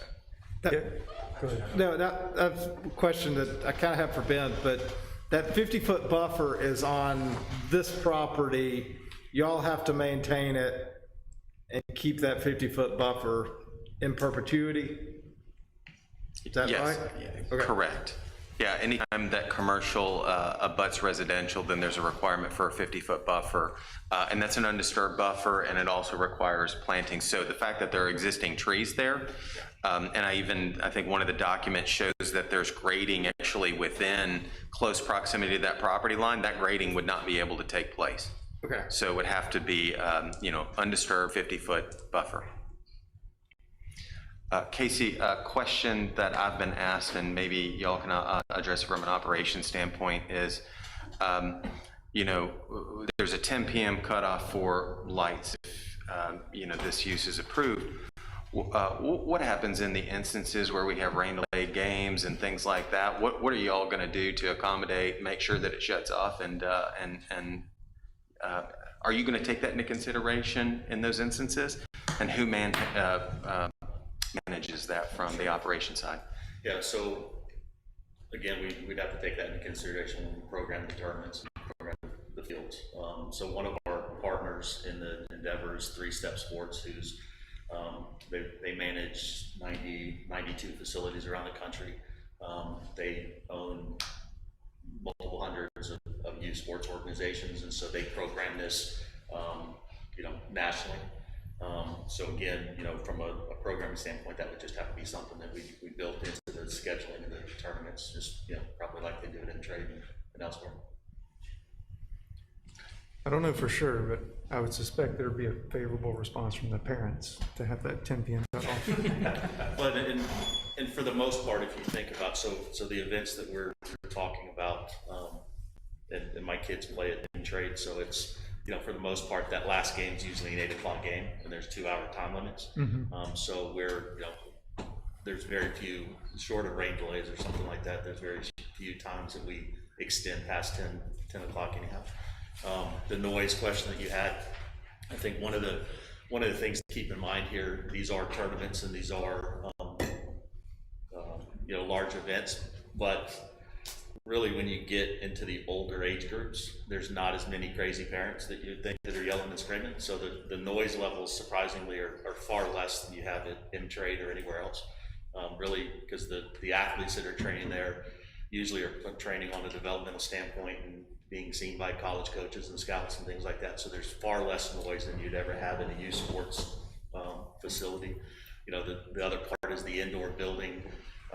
One of the reasons that we have that is for volleyball and basketball, which is underserved here, really within 200 miles, I think, that is there. Those are indoor sports, and like you guys mentioned with the noise issues, those are indoor sports that are really mitigated from that standpoint. And I will say on these lights, didn't remind me that, these lights they're smart lights as well, so you can control them with your phone. So as far as you can turn them off at 10 o'clock, you can do it from here if you want to. So Ben will be able to turn them off. Ben will be, that's right. We'll be texting Ben at 9 if you're not.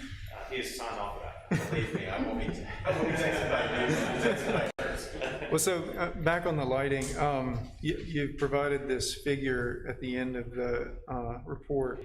Can you give me some reference for what 500, 1,000, or 5,000 candela means? So I can tell you this, in talking to Musco, and they're much more savvy on this than I am, that they aim in most cities to not have any more than 7,500 spill over into an adjacent property. They felt like they had hit that along those property lines, well under that. And then that's not including the trees. I mean, again, it doesn't take into consideration the 50-foot of mature there. So I don't know if that helps or not. But that's what they. So I think Musco even might have been just even how do you develop a lighting code for a community, and they do that a lot. They have to consult with on that one. And what he told me is 7,500 is what they aim for to make sure no more than 7,500 comes onto an adjacent property. If that answers. I mean, it would help to know what 7,500 candela was. I mean, is that like standing with your face at the television, or is that like walk? What is it got? Over there said something. Well, okay, equivalent to 500 or less is a light bulb, but it jumps from 500 to 25,000, so. That's a big jump. Yeah. Just to put some context around how the lighting is now, it's not like when all of us grew up playing where there are those big bulbs that flip on and they make that noise and they bright. Like these are directional lights, almost like can lights in a house, where there's certain lights that focus on the infield, certain lights that focus on the outfield, it's not just this broad scope of light as well. Yeah, we're actually doing, right now we're doing the high school project, the baseball softball fields, and again, it's amazing how you put a diamond in the middle, reflecting the middle of a pitching mound, and it all just comes to the aim right there. It's a lot, it's not the old school. Can I ask about the noise, not crowd noise, but is there walkout music? Is there a lot of announcing, 3 games going on at the same time, 3 announcers? You know, is it still that kind of stuff at that level of play, or? No, I mean, I can't say they won't have walkout music, but it would be on those little portable speakers you buy at Sam's Club, but we don't have. It's not like. We don't run walkout music through the stadium, and really in these events, we don't have announcers either. So the only music, you know, we've discussed having a central stereo system, but that would be, you know, it would be putting music out, blaring music out. It'd be more for announcements, lightning, things like that, as opposed to music and announcements. Any other questions from the commission? Would anyone in the audience like to speak on this? Please come forward. If you would come and state your name.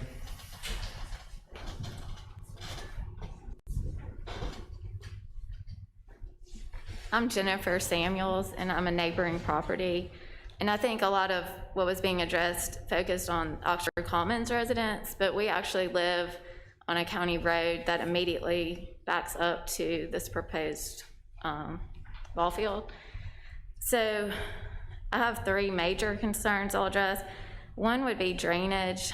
When Allen Cove was extended in Oxford Commons, all of their silt and sediment washed down into the lake in front of our home, and it still has not fully been resolved. There's no way to properly clean it up once it drains into the lake. So I'm just concerned if there's grading and things like that and everything drains down, once it happens, it's too late. So I'm just hoping there's a good drainage plan initially. The second would be the light pollution. For example, currently on Highway 30, there's the billboard, and it is like a piercing light through our windows at night. So to say that the trees are a buffer is just not really accurate. I realize this might be less light, or it might be turned a different direction, but even when the trees have all their leaves on them in the summertime, the light does travel through there. And we're talking a distance much greater than where they're proposing to build this. So it's just a concern for our family, our house. I mean, we probably have maybe a 50-foot buffer of our yard, and then this would be a 50-foot buffer, so we would be in close proximity. I think your question about who controls when the lights goes off was a concern. The noise would be another issue. We can hear the Oxford High School band from our house, so any noise from that would travel directly down to us easily. I realize it seems like a big distance, but sound carries. My last question is regarding traffic and parking. With something this large, I think of how many cars are at M-Trade Park and how easily it runs out of space in the parking lot. So I'm curious where the cars would park should they run out of space in the parking lot at the facility.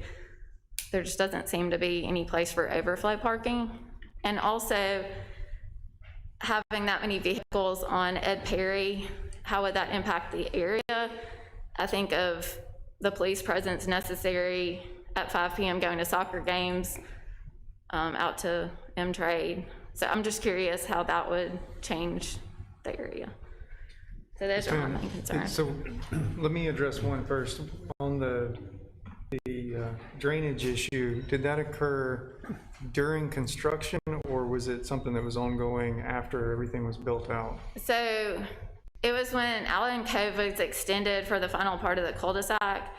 And during construction, it's a really steep hill and all the mud was just washing down and the grass and seed just can't hold when a heavy rain comes. And so there have been numerous silt fences put up and then it'll wash over and they'll put another one up. And I mean, there's just permanent silt fences that are there. There's not a retaining wall that's ever been built. We've complained, they've come out there, they've tried to address it, but it's just basic, the resolution is, it's just, the mud has piled up at our end of the lake and they're telling us that they can't bring heavy equipment out to undo that. So I just worry if there's future development, once it happens, it's too late. So. And is your property east of this or northeast? Can y'all put up the map of the proposal? Yeah, we really only have Still trying to figure out where our house is. the subdivision. I was wondering what are the other things around. Do you live on Allen Cove, ma'am?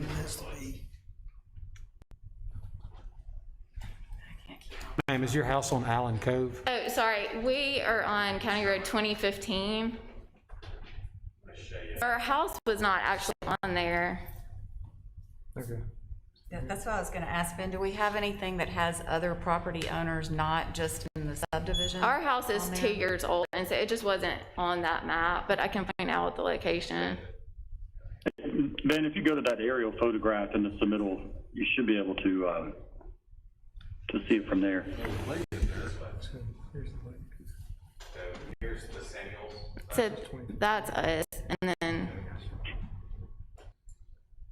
And you can see that these are the subject properties here.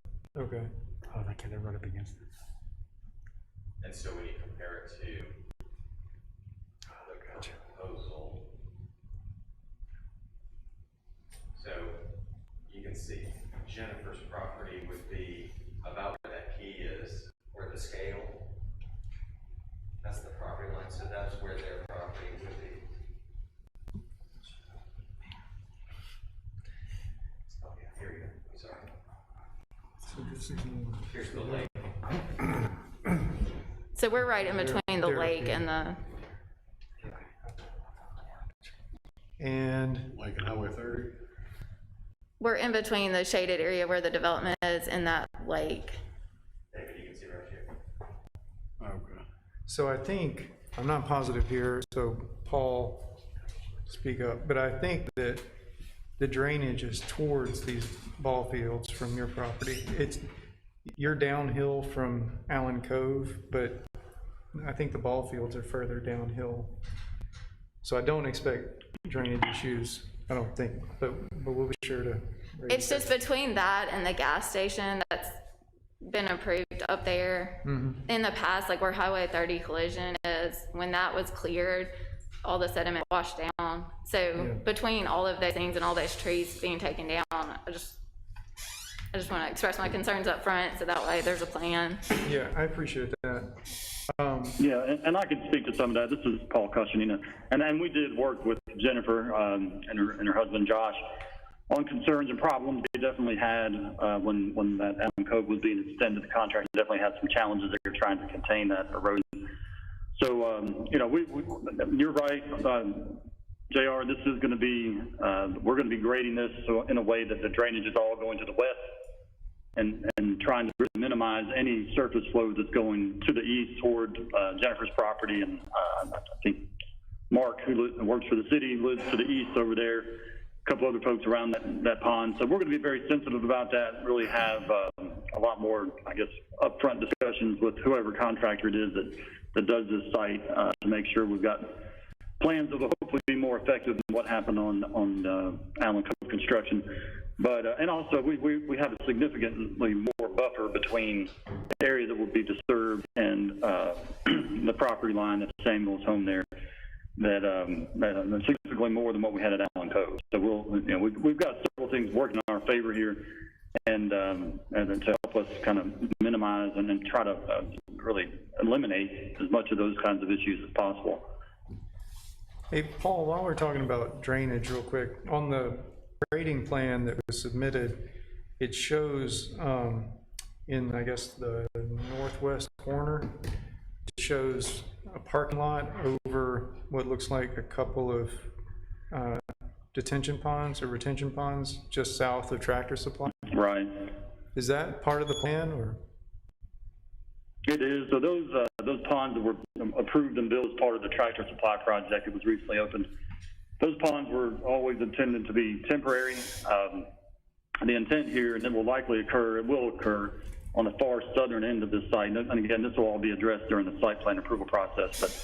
But, you know, generally in that kind of light blue area that's to the right of the screen there, we're going to have probably to the upper side of that light blue area is going to be one permanent large stormwater detention facility that captures this entire site, all the out parcels downscreen on this drawing, and Tractor Supply. I mean, basically everything that's the future development that's coming through here is going to be captured by that one regional stormwater detention pond that's yet to be fully designed, but it'll be part of the site plan approval process. But yes, to answer your question, those ponds were intended to be temporary and they're going away as part of this project. Okay, thank you.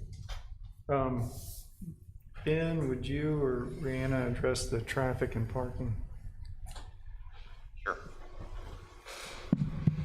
So, Ben, you got it, and you go. It's fine, Rihanna. I'll take it. Okay, I can't see on the screen the plans, so I can't tell I got you. if you're at the podium or where you are. Well, feel free to chime in. So, the traffic will be addressed in our site plan.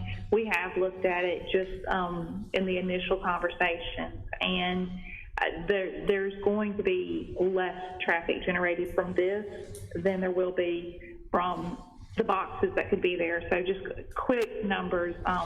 And I've been looking at my ITS cheat sheet to try to find what a ballpark generates. I can find a community center, recreational facility, and those are on the order of 100 uses an hour. Walmart is 25 acres, and it's I think 600 cars an hour. So we know that there will be peak traffic associated with some uses, just like we do see at M-Trade at times. But this development was traffic was considered for the full build out of a commercial development. So this development was designed to handle 600, really be more than that for that commercial space, but vehicles an hour through the site. So the traffic generated by this facility should not be an issue. I will let Paul speak to parking overflow. I am always concerned about parking, but I think he'll be able to address any questions about that. But as far as traffic, there will be less traffic generated here than from any commercial development. Thank you.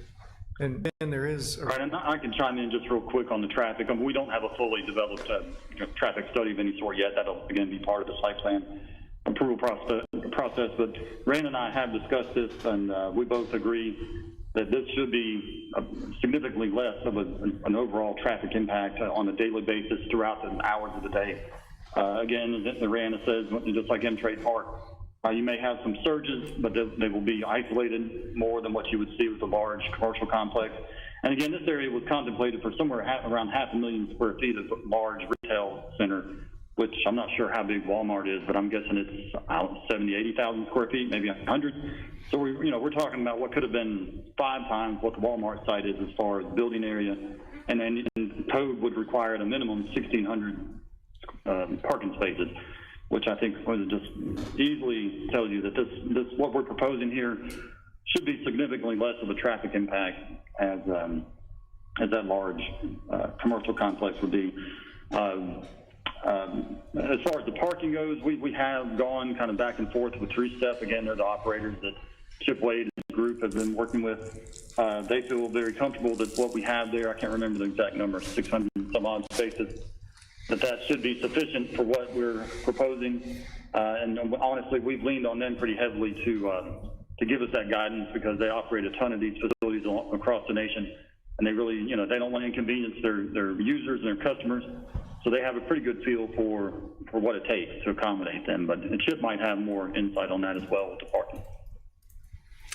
Well, and I think as we progress through the site plan phase, should this be approved, we're going to have a better idea of, the more permanent reality of the situation, and we're going to be asking the questions of seating capacities and things like that as we take into consideration for parking for this particular use. So we'll certainly be mindful of all of those parking elements, and then seeing if they have a plan for overflow parking. That'll be something we'll have to take into consideration.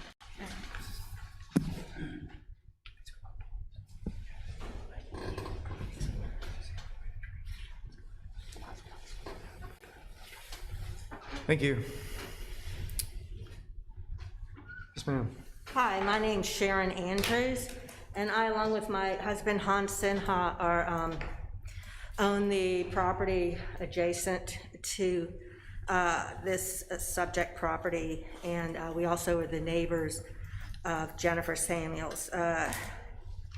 If you look at the map that y'all were just looking at, we own most of the lake that Jennifer's been talking about, and we are the house just to the north of the lake. You can sort of barely see that on the map. And I would like to everything that Jennifer said was correct. We have been in that property for over 19 years now, and we have been trying to keep the lake. It was very pristine when we moved in, and that has been, despite the assurances of every contractor and developer, it has been an ongoing headache to try and keep that lake clean. It's a travesty. But as I understand, that part is for another day. I don't know if anybody is here from Oxford Commons, but as a citizen, I'm a little bit concerned that there are several properties in Oxford Commons that are even more affected by this and haven't been asked for their input. I know there was a little sign put out, but that really doesn't give anybody any idea of the noise and light trespass that is going to occur to their property, given that this has always been sort of marketed as box stores. So today I took a look at the planning code, and I'm not terribly familiar with it, but what I did note is that this project is seeking a special exception under 3.8.6.3 commercial use, recreational uses, and there is under 3.7.4.5 a recreational club or facility provision.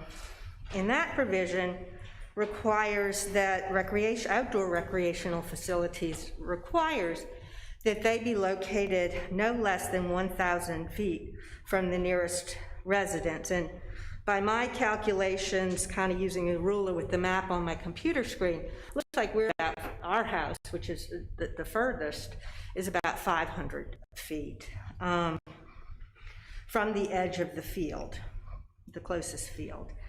So my concern is that under the provision that they're going under the exception for commercial use, the requirement is an either or of 3,000 feet or turn out the lights at 10 p.m. and meet the standards of section 5.4 regarding lighting, and also standards regarding the noise ordinance for Oxford, regulating amplified music, loudspeakers, and other similar sounds. And so, going the way that they did, there's no minimum requirement other than presumably the 50-foot buffer of how far they have to be. And when I think about the facilities, the other recreational facilities that are in town, other than, say, like the Avent tennis courts, which have been there forever, all of these recreational facilities are quite far from the residences. I think that should be kept in mind. The concern I have with the recommendation by the planning committee is that it only requires that the lights be out at 10 p.m. And the code, both the Oxford Sound Ordinance and the Planning Commission lighting code provide exceptions, and I think that was admitted, that there are exceptions for recreational facilities. So that when you consider what's here in Oxford, of course there'd be exceptions, because these places are really in rural areas where the light wouldn't be bothering so many residents as they are here, or the noise.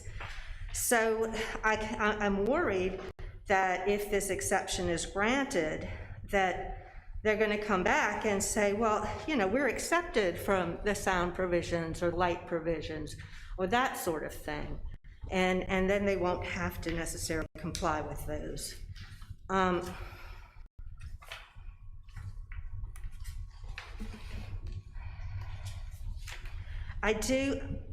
want to add to what Jennifer said about the traffic concerns, that you know, I've raised my kids in Oxford and we've been to a lot of sporting events. There is a lot of traffic involved with those. And the entrance to our neighborhood is on Highway 30, and right around within, I guess, a half a mile of our entrance onto Highway 30, there have been a number of fatal accidents since I've been there. And so when this traffic plan is considered, you know, I'm concerned about teenagers going back and forth from this park, you know, and I know I've had conversations with Rick Addy, his office is right there, about the concerns we have with traffic in that area, and I would hope that that would be addressed. I would ask that the board, the commission, consider whether this is the appropriate place for this this facility, given its proximity to these residential areas. And if the board does agree that it is, I would ask that the board require conditions be made part of the terms of any special exception granted, and that those terms be, well, first of all, we would request that at least 1,000 feet from residences that any outdoor recreation facilities be located. We would also request that it's not just that the game ends at 10, that actually the lights are out at 10. Because if it's going to take some time for people to leave, and they're going to want the lights on. I'd like to get the app where I can turn them off. We'd also ask that the indoor and outdoor facilities meet the standards that are specified in the recreational use additional standards. That's the standards of section 5.4, and also the City of Oxford Sound Ordinance. The proponents have said that they're not going to have any amplified sound.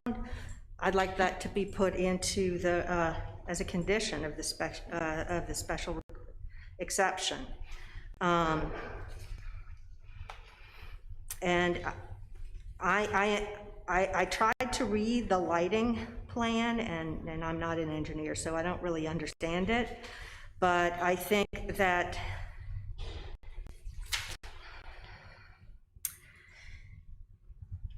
where necessary, that shields should be required to be installed to manage the fugitive light throw to avoid light and glare trespass onto adjacent and nearby properties, and that may be made a condition, and also that at least 100-foot buffer area be required, and that the buffer area include whatever trees, walls, fences necessary to absorb the sound, and that specific requirements be made for the lighting and the buffer that overflow onto the neighbor's property. I think the proponents admit that it's going to be a lighting and sound trespass on the neighbor's property, and I think that needs to be addressed. And if the special exception is approved, that very specific guidelines be made part of those special exceptions to address the light, the sound, and lights off at 10 p.m. Thank you, ma'am.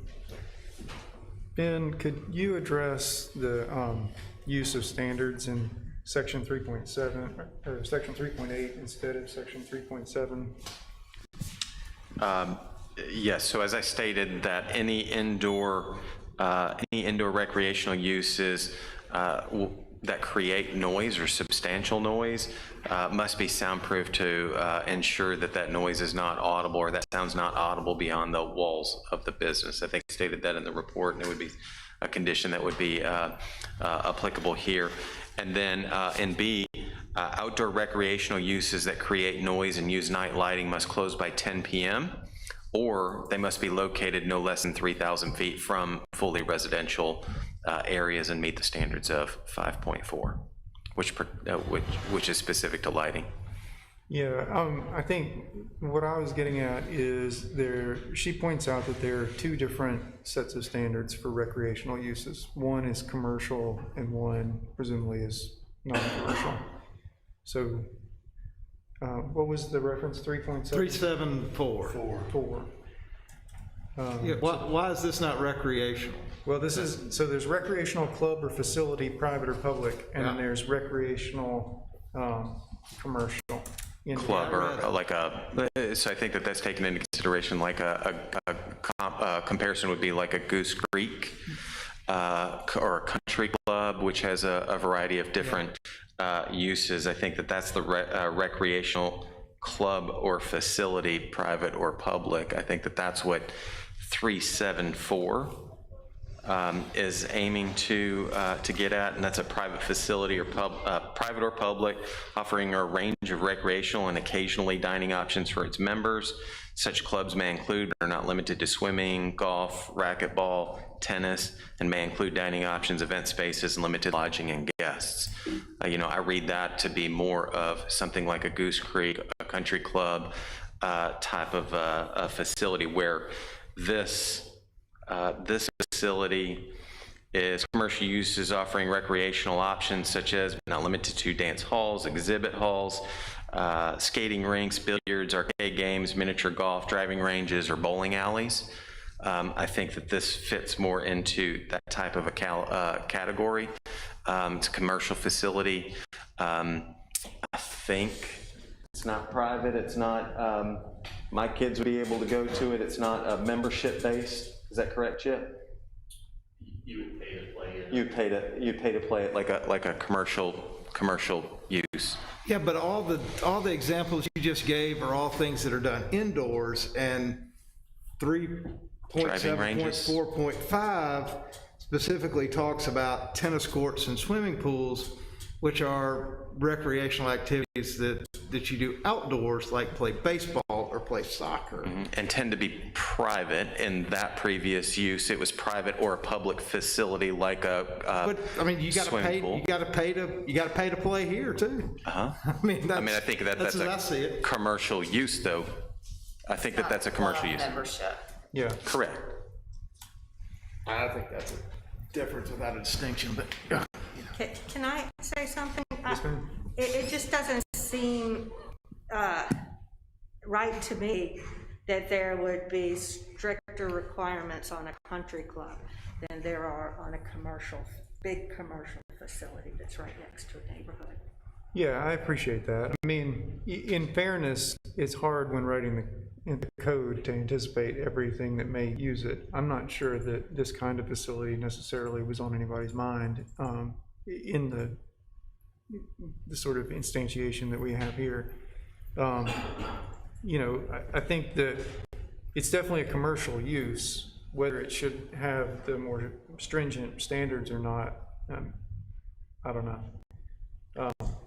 you know, it seems a lot like a driving range, but it also seems a lot like tennis courts, right? So, Well, I mean, I guess my point is one seems to address commercial activities that take place indoors, and one seems to take into consideration commercial activities which take place out of doors.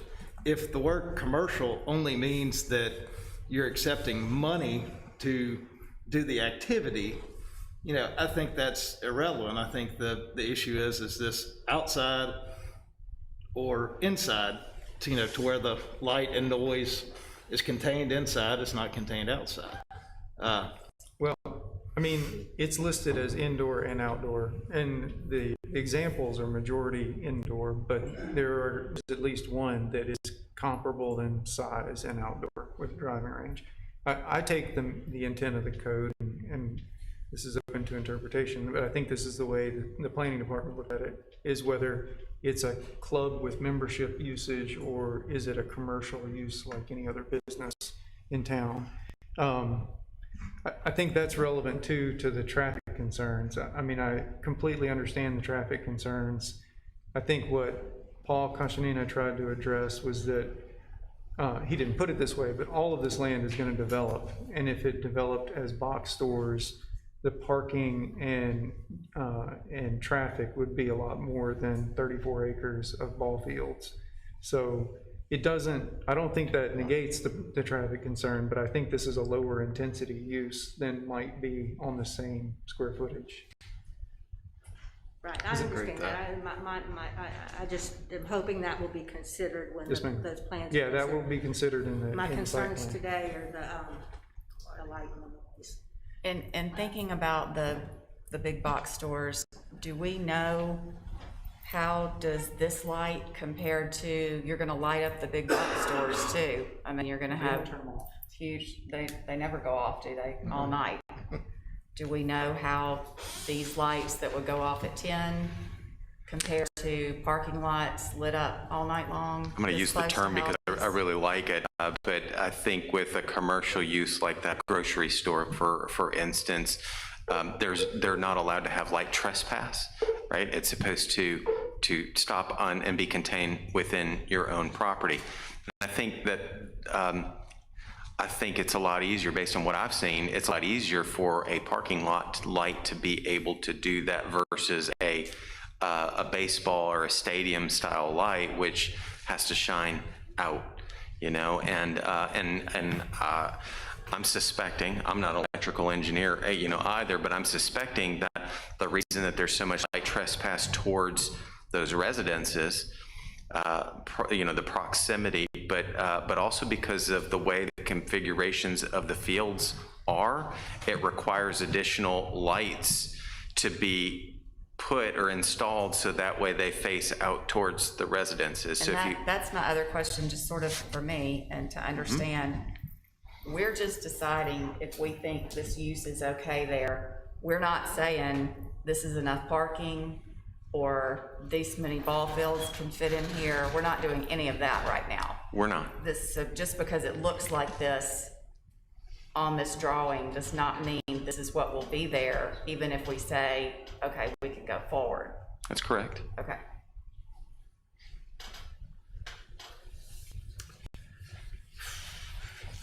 Any other questions from the commission? Yes, I'd like sir. to also speak. I'm Hans Sin. I am her husband, live in the same house that she mentioned. So I iterate two things. Does it talk about the forest and the trees serving as a buffer? I think that's a false herring. I mean, these lights are going to be pretty big light, pretty strong lights, and no trees are going to keep light pollution from coming out. Maybe in the middle of the summer, but you know, in the winter time, in the fall time, there's no leaves there. It's going to be shine straight at our house. So I think that's an important point to keep in mind. And I think the light is for me one of the main things. I mean, the lake has been destroyed. It's coming back a little bit. I'm sure that can be fixed with proper planning. But the light, once it's in, it doesn't go away. We're living with those lights forever. And the final point, some of the fairness point, it seems like there's a great project for kids and for athletics, but it seems like the brunt of the burden is going to be on two houses, our house and Jennifer's house. I mean, that seems towards mask. Seems a little bit unfair, so, sorry. Those are my 2 points. Thank you, sir. Anyone else from the audience? All right. Any more questions, comments? All right. This is a different kind of case. I will entertain a motion on the request for a special exception. Again, as Commissioner Riddell reminded us, we're just voting on the use at this location. Site plan may or may not look like what's presented currently. Okay, so on that point, can I ask, we can, if we voted that it could proceed, we're still addressing the light as we go. I mean, we're not deciding tonight, okay, whatever you say about the lights is fine. We'd still be addressing it as we went. Well, so we would evaluate light as part of the site plan, but I think as, you know, I noted in staff report, I think others have noted, you know, in comments, you know, ball fields and stadiums do have exemptions from typical requirements because of the nature of what they are, right? So where a normal, to your point, where a normal business would locate on this property, they do not have the ability to have light trespass. They do not have the ability to have light leave their site, where that's not the case for a baseball stadium, because I think it's difficult to achieve that. Okay, is there a way for us to say we want them to have to keep it in there? I think you have the discretion with the special exception to be able to require that. Is that, I mean, but we don't know if that's even possible. I mean, if it's even possible for them to build these fields, but You have to have the lights up high enough to cover the fields, so. But it might be like the long case we had right before this. You just don't get to build as many fields as you wanted to. You know, if you can't, you just can't be that close to your own property line if the light's gonna spill over, you know. Or I guess you could put the ball fields on the other side of the property. Well, I mean, you just gotta come up with, you know, it may just not work out the way you had actually wanted, but we're willing to let you try. If I'm saying that correctly. Step up to the microphone. If I can, just on the light pollution for the two properties, the two owners here, those are actually, if you look at it, they're the least amount of light pollution because the ball fields are farther away from those two pieces of property. So if you look at that example, that's at the very last of y'all's page, I do believe it could be achieved, that there's zero light pollution to those two pieces of property, if that would be helpful. Yeah, I'm actually more concerned about the ones on the cul-de-sac. I think they'll have a bigger issue. Yeah. In the ordinance, do we have a definition of light trespass or? Not light trespass, no. Or something comparable? I'll have to take a look. I mean, it talks about light's not able to leave your site. You have to contain your light on your site. Yeah, that seems like an unattainable standard. Unattainable? Yeah. I mean, we've had a lot of developments that have come through here that have been able to meet that. Well, you're talking about it going down and hitting. You're not talking about glow that's going to be there no matter what. I mean, when you look across at something, you can see the pink light up above it. You can't help that, but you can help where it is directed and where the beams are landing. okay. All right.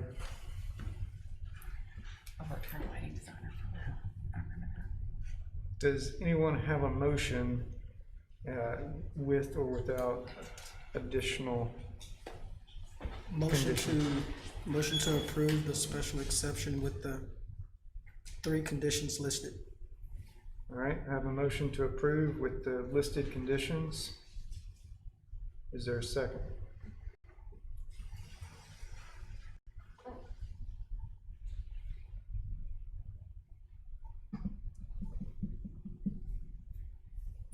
All right. I would second it. All right, we have a second. The motion to approve with the conditions as listed, and it's seconded. All in favor? All opposed? Nay. All right, It passes. Did y'all get the vote? All right. I would ask staff to work closely with the developers to try to address the comments that the public raised.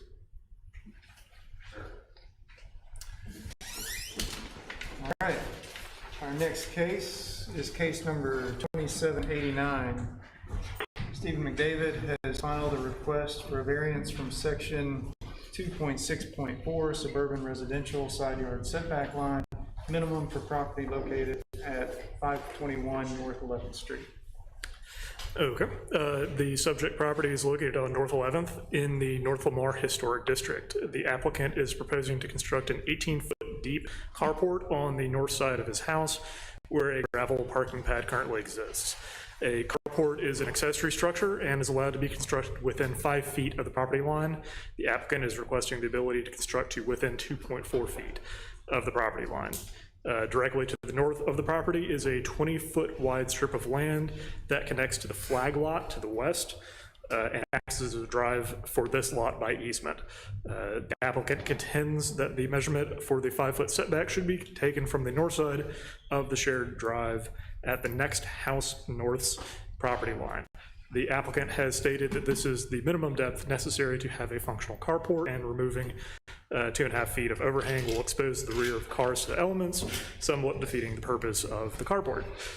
The standard dimensions of a parking space are 9 foot by 18 foot, so the dimensions of the proposed carport are entirely reasonable. City building official has stated that as long as the columns, the underside of the ceiling, and the cornice are clad with fire-rated materials, the proposed carport does not pose a safety risk. Final materials and design must be approved by the Historic Planning Commission.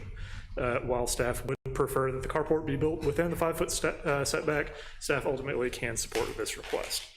Staff recommends approval of the requested variance to build an accessory structure inside the 5-foot property line setback with the 3 stated conditions. Thank you. Any questions or comments from the commission? And the applicant is here. Thank you. Would the applicant like to speak? Oh, also, of note, the adjacent property owner, the flag lot pole owner, has provided a letter of support for this request. Thank you. Mr. McDavid? Thank you. Just so you're clear, and you may completely be clear, so I apologize if I'm stating the obvious, but our house is 20 feet away from a 20-foot easement that was carved out of our lot in the 60s by Mr. Marchbank's father. And at that time, he could have left the property as part of ours and given an easement to the property behind us. But for whatever reason, he gave the ownership to the property behind us and a perpetual easement to us over that 20-foot strip. Then there's 15 feet to the next house, which I own in a partnership. And so what we're proposing would be a carport that would be 35 to 37 feet away from the next structure. And I think if the setbacks rules are there to keep structures apart, you know, we'll end up being much further than any setback, whether it's accessory use or building. So, but any questions, I'll be glad to answer. And Mr. McCurdy did send in an email supporting the. Thank you, sir. Any questions?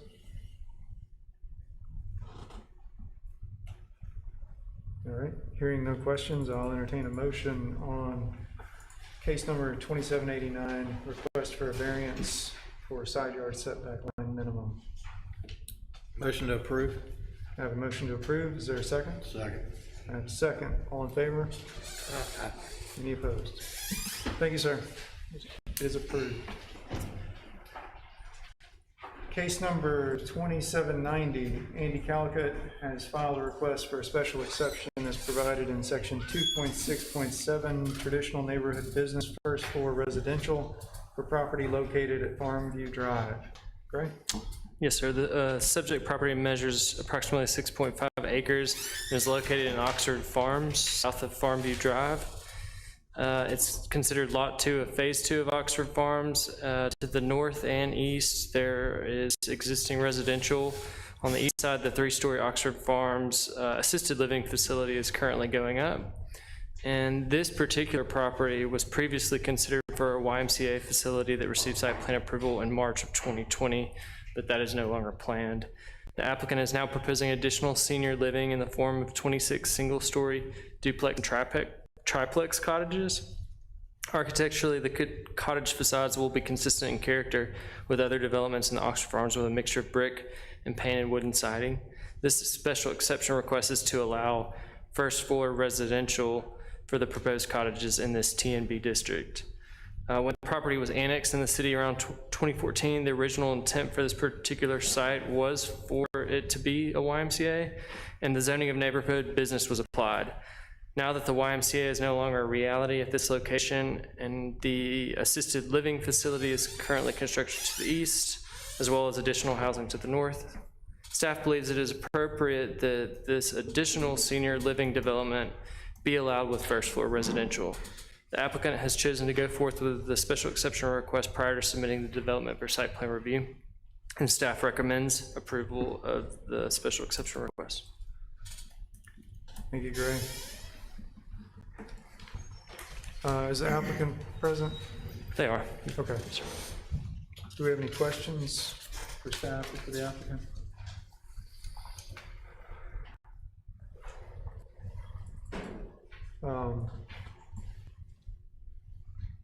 Just a comment, we will likely, based on the concept that's been presented, this is for a special exception for first floor residential. Given zoning, if this is granted and the same concept is still in play, there will be another special exception for single story down the road.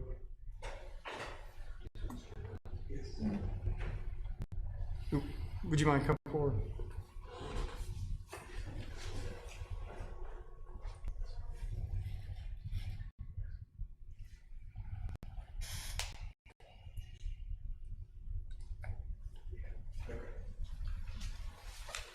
Happy to answer the question. Henry Miner, I'm with Kimley Horn. We did the land planning on this project for Andy Calicut. I've been involved in Oxford Farms since the beginning, but the intent is to build single-story structures here, and so the special exception for first floor residential, our understanding was that was the only special exception that we were going to have to ask for in this case. Okay. Ben, what's the staff opinion? I mean, I think regardless, I think the commission's going to know what this project is, and if there's an inherent issue with it, then they would deny that request, this request. You know, it's possible that we go through, you know, through the process and request the special exception for a one-story building, but that would be merely a formality if that was necessary. You know, given that, you know, this is the nature of the request, I feel like that you're approving, you know, the one-story all residential concept here. Okay, thank you. I don't understand that exactly, because we just went through that other where we just basically raked them over the coals for wanting, you know, no commercial on the bottom floor, and this is an entire, and I'm not saying I have a problem with this, but this is an entire subdivision that we're saying, okay, that's fine, and we're not even gonna make them come back and ask for the single story. I mean, that seems a little unfair. Well, I guess to previous people. Yeah, so originally, the reason that this was, I guess, before it was, you know, general business, before there was even the code rewrite. Yeah, I'm not really, I'm asking staff. Okay, really. sorry. I'm sorry. No. I was more saying process. I feel like we should do the process, you know, sort of thing. I mean, I hear you, Judy. I think, you know, this is a special exception for a residential development with the one-story buildings here. I don't know that it's necessary. I think that they can certainly come back with that special exception. You can make them come back for that special exception if you were to approve this request. Again, I think it's inherent in the request that these are one-story buildings as part of that.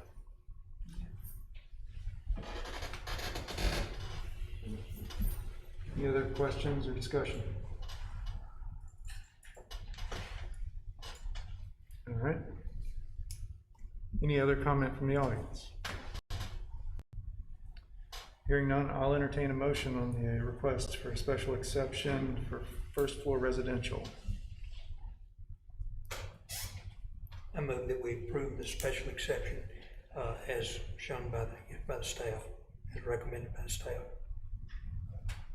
There's a motion to approve. Is there a second? Second. I have a second. All in favor? Any opposed? No. All right, it passes. Case number 2791, Griffin Tanner has filed a request for a variance from section 3.2.18.1 retaining walls for property located at 1401 Buchanan Avenue. All right, this subject property is located on Buchanan in the South Lamar Historic District and the Neighborhood Conservation Overlay, and was the site of a blighted property for many years. The building on site was removed earlier in 2021, and the applicant has previously proposed designs to the Historic Preservation Commission for a detached single-family residence. The site has significant slope, and the applicant is proposing a retaining wall to overcome the topography issues. The applicant is requesting the ability to exceed the 6-foot retaining wall height maximum for residential properties in rear yards established in both the Section 3 General District Regulations and the Section 5.8 Neighborhood Conservation District Standards. The proposed walls would be 9 feet tall at their maximum, which is a 3-foot overage. The property is heavily vegetated at the rear, which would potentially screen any retaining wall that was built, though the applicant is proposing to build a wall within 3 foot of the property line, which would presumably remove much of the vegetation. Staff appreciates the topography issues on site, but the applicant has failed to address how there is a hardship that is unique to this lot, or how in not granting this, they would be denied a right that is commonly enjoyed by other property owners. Topography issues of this sort are common across many lots along Buchanan and in the surrounding neighborhood, and perfectly flat backyards are not common amongst those lots, nor are non-conforming retaining walls. As was discussed earlier with the applicant's architect, multiple retaining walls could be proposed to overcome the topography issues. Additionally, staff believes that a variance from the 20-foot wall separation provision in the Neighborhood Conservation District standards would be supportable in this instance. Staff recommends denial of the variance request. However, if the commission does find there to be sufficient hardship to grant this variance, staff recommends the following condition: that approval is for the variance as submitted. Thank you. Applicant's architect is here. Are there any questions for the applicant or staff? Yes. It seems like we give a lot of variances for fences and walls and stuff. What makes this one different? Most of the fence variances that we have granted tonight were on the consent agenda, were, I believe those were, corner lots that are, well. Well, we granted a 10-foot wall for one face on the university. In last meeting, I think we granted a wall variance on a commercial property in the commons, right? Yes, and those are, well, both of those are also commercial properties that are not inside of either the historic district or the neighborhood conservation overlay.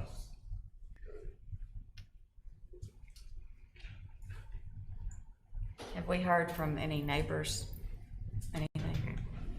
Is this going to pose any drainage issues or anything like that? And there a drainage dish behind it or something like that?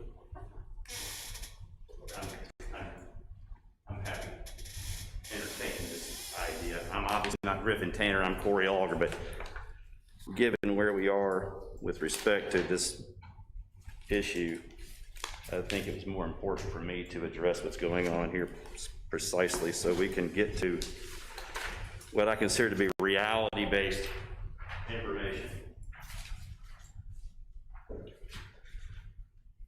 And that is the request. This little sliver of green space right here is the request. That's it. Nothing. However, we have information about that site that seems to be a little bewildering. considering how minor that request is. So if I go to the staff report, which is like we're living in an alternate universe here, but the applicant has failed to address how there's a hardship that is unique to this lot. Generally, I'm going to use math. There's 23 feet of grade change on a site that is 0.19 acres, 75 by 110. I'm not real sure exactly where I spent 15 minutes on Buchanan Avenue. And evidently that's more time than was spent reviewing the request, because the property itself, and right here, that's the site. From that line to South Lamar, it's flat as a pancake. There's not a single retaining wall in it. However, from here, this site slopes severely to us and severely back out of the hole. That's that big green spot right there. And that's where our request for our variance, in the backyard, in the deep corner. That little sliver. Right there. The other statement of the staff report, which is bewildering, is that topography issues of this sort are common across many lots on Buchanan. That is just factually inaccurate. The surrounding neighborhood, perfectly flat yards are not common amongst these lots, nor are non-conforming retaining walls. Again, I spent about 15 minutes grand total. This lot, this whole wall right here is not conforming. That wall is not conforming, and I spent 15 minutes. That wall right there is 10 feet. That wall across the street is 54 inches, non-conforming. On the other side of Buchanan, there's two of these, non-conforming. This one is on Buchanan. It's 8 feet 6 inches high. That's a 6'8" nope. This one is on Pierce, right there. I don't know exactly what general comments were being made, but those are non-conforming retaining walls. So the statement that there are none is factually inaccurate. So that whole paragraph just says something that seems to me to be about disingenuous as it gets. The second paragraph, as was discussed earlier with the applicant's architect, that would be me, multiple retaining walls could be proposed. I have cases that I can cite, but I think it's pretty clear when I send an email outlining the request. This was discussed. The entire application before you today is that section of wall from there to there. That gray area shows a 3-to-1 slope. If you put that 3-to-1 slope in, I don't need a variance. So offsetting walls 10 feet, how is that even relevant? This was explained, pointed out, written. This makes no sense. As Mr. Sprague's mentioned last month, Oxford Commons asked for a 2-foot variance in the front yard of a major intersection, where they asked to offset the walls 10 feet, build another wall 4 feet deeper. It would have given the same view. It would have given a little deeper hole. It would have helped with acoustics. But I made my case known about what I thought about that site plan last month. However, Monteith, here, the Lamar is 47 acres. There are 12, the commission, let me make sure I get this right, I'll make this is important. This is a case number 2758, approved by the by the Planning Commission on June 14th. There are 47 acres of property there. There are 12 retaining walls. 1/3 of those exceed the 6-foot height limitation. Request was made to go to 12 feet. Not one time in that report did it mention offsetting the walls 10 feet on 47 acres. And make 2 6-foot walls as opposed to 1 12-foot wall. Not one mention of it. 0.19 acres, 75 by 110. The request was made, we can support this. And the request is irrelevant. irrelevant. It has nothing to do with the application. We won't even need it. The idea is to keep a 3-to-1 slope at the very deep corner of that lot. If you walk by there and saw it, you saw a hole. No one's ever going to see it. It's in the deep hole. It is a minimum request. Could make it higher, but that's just the minimum to make the wall flat so we can have a little flat spot in a very deep hole. That's it. Why this is a controversial issue with staff beats the hell out of me. This is a no-brainer. But I'm happy to entertain, if there's proof of this, then I'm happy to hear it. And I'm happy to answer any questions. This is just silly. Mr. Alger, is there anything about that portion of the yard that is needed to build the structure? Well, it's 23 feet deep. Just to build that, I get to have a lower floor. But it looks to me like the structure is nowhere near that 3-to-1 slope you've got. This is 3-to-1.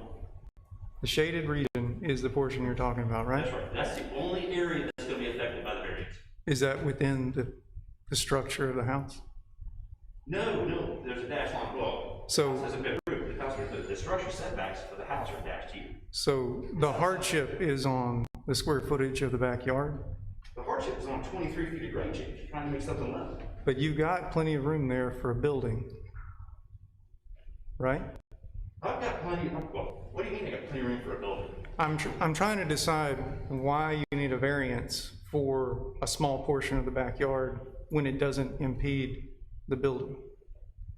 Because a 3-to-1 slope in the backyard we're trying to avoid.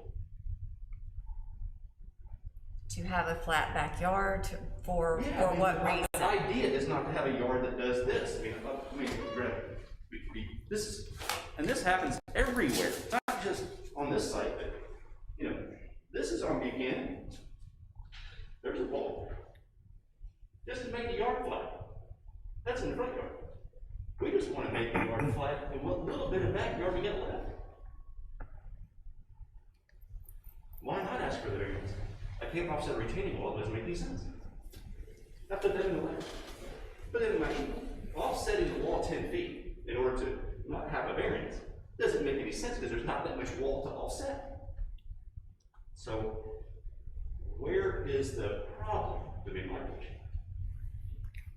Were all these retaining walls built after the Vision 2037 plan, after we put the rules in place, or are these all predating? I think all these walls that I showed you that are non-conforming, that wall conforms to the front yard, it's just in the right of way. But other than that, that's why I didn't even use it. But all the walls that I showed you were all existing walls for a while. They're not anything new. It doesn't mean anything new.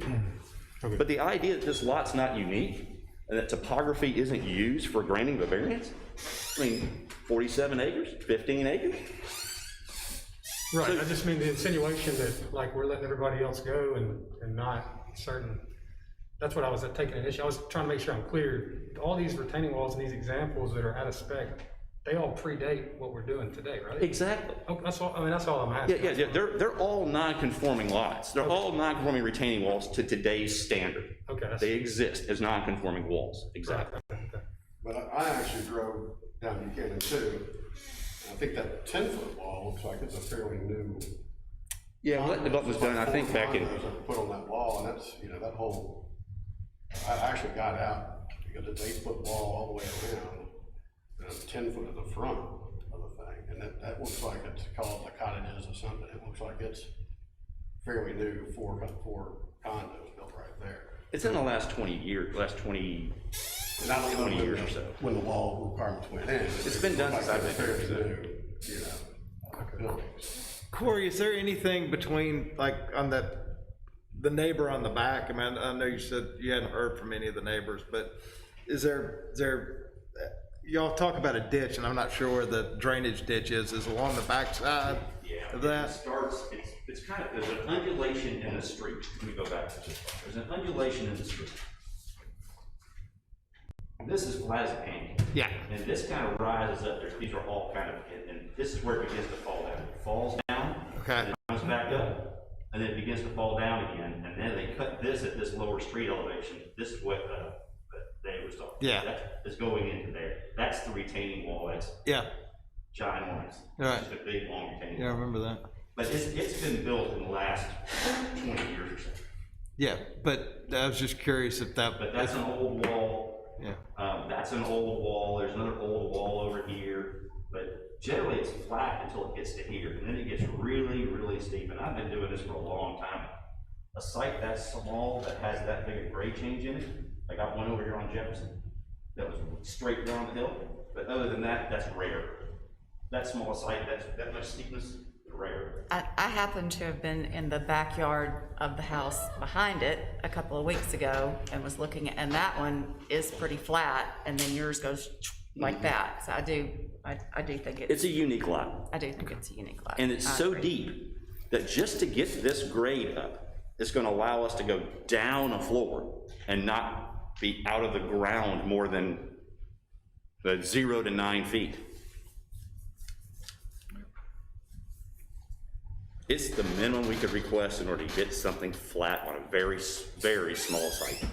And so all you're asking for is just that little bit. That little strip of green Because you space. can build something that's 6 feet without, right? Okay. Just making sure I understand. I'm new. Any other questions?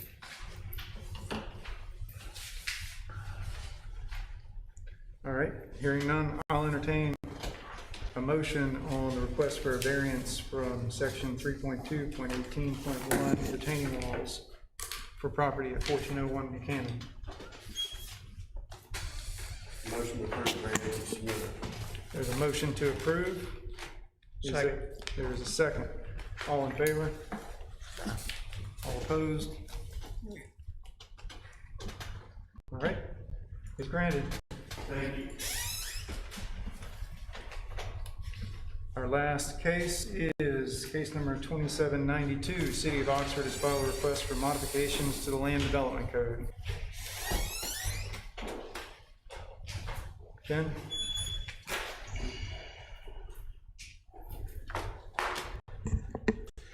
Well, I'll make this quick because I'm sure we're all ready to get home and get something to eat. But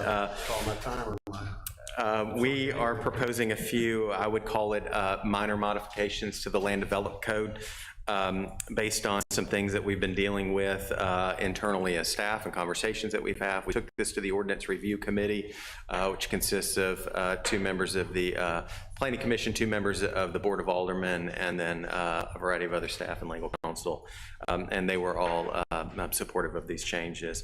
And in particular, in Article 2, we're requesting a modification to the side yard setback, or at least a clarification.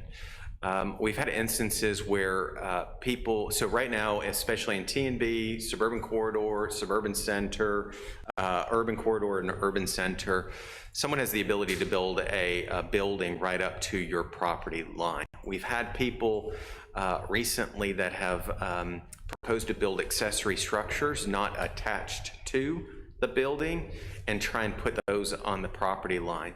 And there's a difference between a principal building that's built in the property line because the building code would require fire rated walls and potentially no openings or no windows on a particular side, that particular side, whereas an accessory structure may not, and it may not be built to withstand a fire. And so the fire code tries to, the building code, which inherently has fire code elements to it, tries to prevent buildings or structures built within 10 feet of each other to help help control your site. So that's why an accessory structure has 5 foot from your setback and 5 foot from a principal structure, because if the neighboring property has that same requirement, you have 10 feet between the properties, and you're able to at least control some of those things that take place. So we're trying to provide a clarification for that inside of these accessory structures, or for accessory structures in these districts. Any questions on that? In Article 3, we're proposing some modifications to vehicle repair and maintenance facilities. You can see much of these are just kind of technical little tweaks to the uses. We no longer have inspection stickers, so that's been taken out from when the code was originally written. But washes, vacuums, similar service devices, car washes in particular, we're proposing a change to The standards that are there, we've been, we've had this code in place for almost, 4 years now, 2017. So we're approaching 4 years here at the end of the month. And we've been working with people that have been trying to put car washes in place, and it's quite difficult. We actually had our first one proposed. The use was on the agenda this evening, and that's the first one that has actually been able to make it to this point because some of the requirements are quite difficult. In particular, 500 feet from the nearest lot line of an adjacent residential is a very limiting factor. As a matter of fact, since I've been sitting here, I received an email from a resident actually complaining about car washes and the lack of car washes in the city of Oxford. So I don't know if that was precipitated by this code modifications, but so we think that there are other ways to protect in addition to distance, and you'll see that we have removed a substantial section in there, but you have to be at least 50 feet, or those washes, vacuum, similar devices have to be at least 50 feet from an adjacent property that has residential use on it. When you are located adjacent to residential use, you'll have to build a wall or a decorative fence to screen it with a landscaping buffer, and that would actually be on the residential property side. There needs to be at least 5 feet of width for it, and then they'll have to irrigate it as well. That we did incorporate, we have hours of operation right now. It's 8 a.m. and no later than 11 p.m. That's currently in the standard, but when you're within 250 feet of existing residential, then you would have to stop those uses within 9 p.m. It's a lot easier for an automatic car wash to be able to handle those. We have that on Jackson Avenue right now. There's an automatic car wash there that seems to be quite popular. Their operation is 7 a.m. and it stops at 7 p.m. So I think that this would be at least a reasonable requirement there that people would be able to meet. Canopies for vacuuming stations. I think you've seen that in close proximity to buildings, maybe in other places, and I think that by this particular use, you would be able to facilitate that without that 5 foot of separation from their building. Questions? Why take it out of the industrial? Sir? The first edit to 3.8.13, vehicle repairs are permitted in industrial. Well, it's a conflict between the code. It says, it's a conflict. It actually said they're not permitted, I'm sorry, it said that they're permitted, but they're permitted. They're allowed by right. Okay. But then it also said in the next line that they're allowed by special use. Okay. All right. So all I'm saying is they're allowed by special use in industrial, and they would be subject to these standards and requirements. All right. Yeah, I'm good. Anyone else? And just to be clear, special use doesn't require any additional approval as long as they meet the additional standards. It's a staff level approval. We have an application, we review it to make sure that it complies, and if it's approved, then we approve that request. Pretty simple and easy. And then lastly, we've implemented shared spaces on the square. And for signage, we've been talking with the fire department, the police department, to be able to at least have some sort of a signage on the railing that would delineate spaces between each other. We're proposing an amendment to the ordinance that would allow for a 3 square foot sign to be placed on a barrier. So a few minor changes, I think. And that's it. Questions? Can I have a motion on case 2792? Motion to approve. I have a motion to approve. Is there a second? Second. All in favor? Who got the second? I did. Thank you, Kurt. 3 of them. And Team effort. Most important motion of the night. what's that? Most important motion of the night. Yes. Can I have a motion to adjourn? Motion to adjourn. Is there a second? Second. All in favor? Aye. Computer.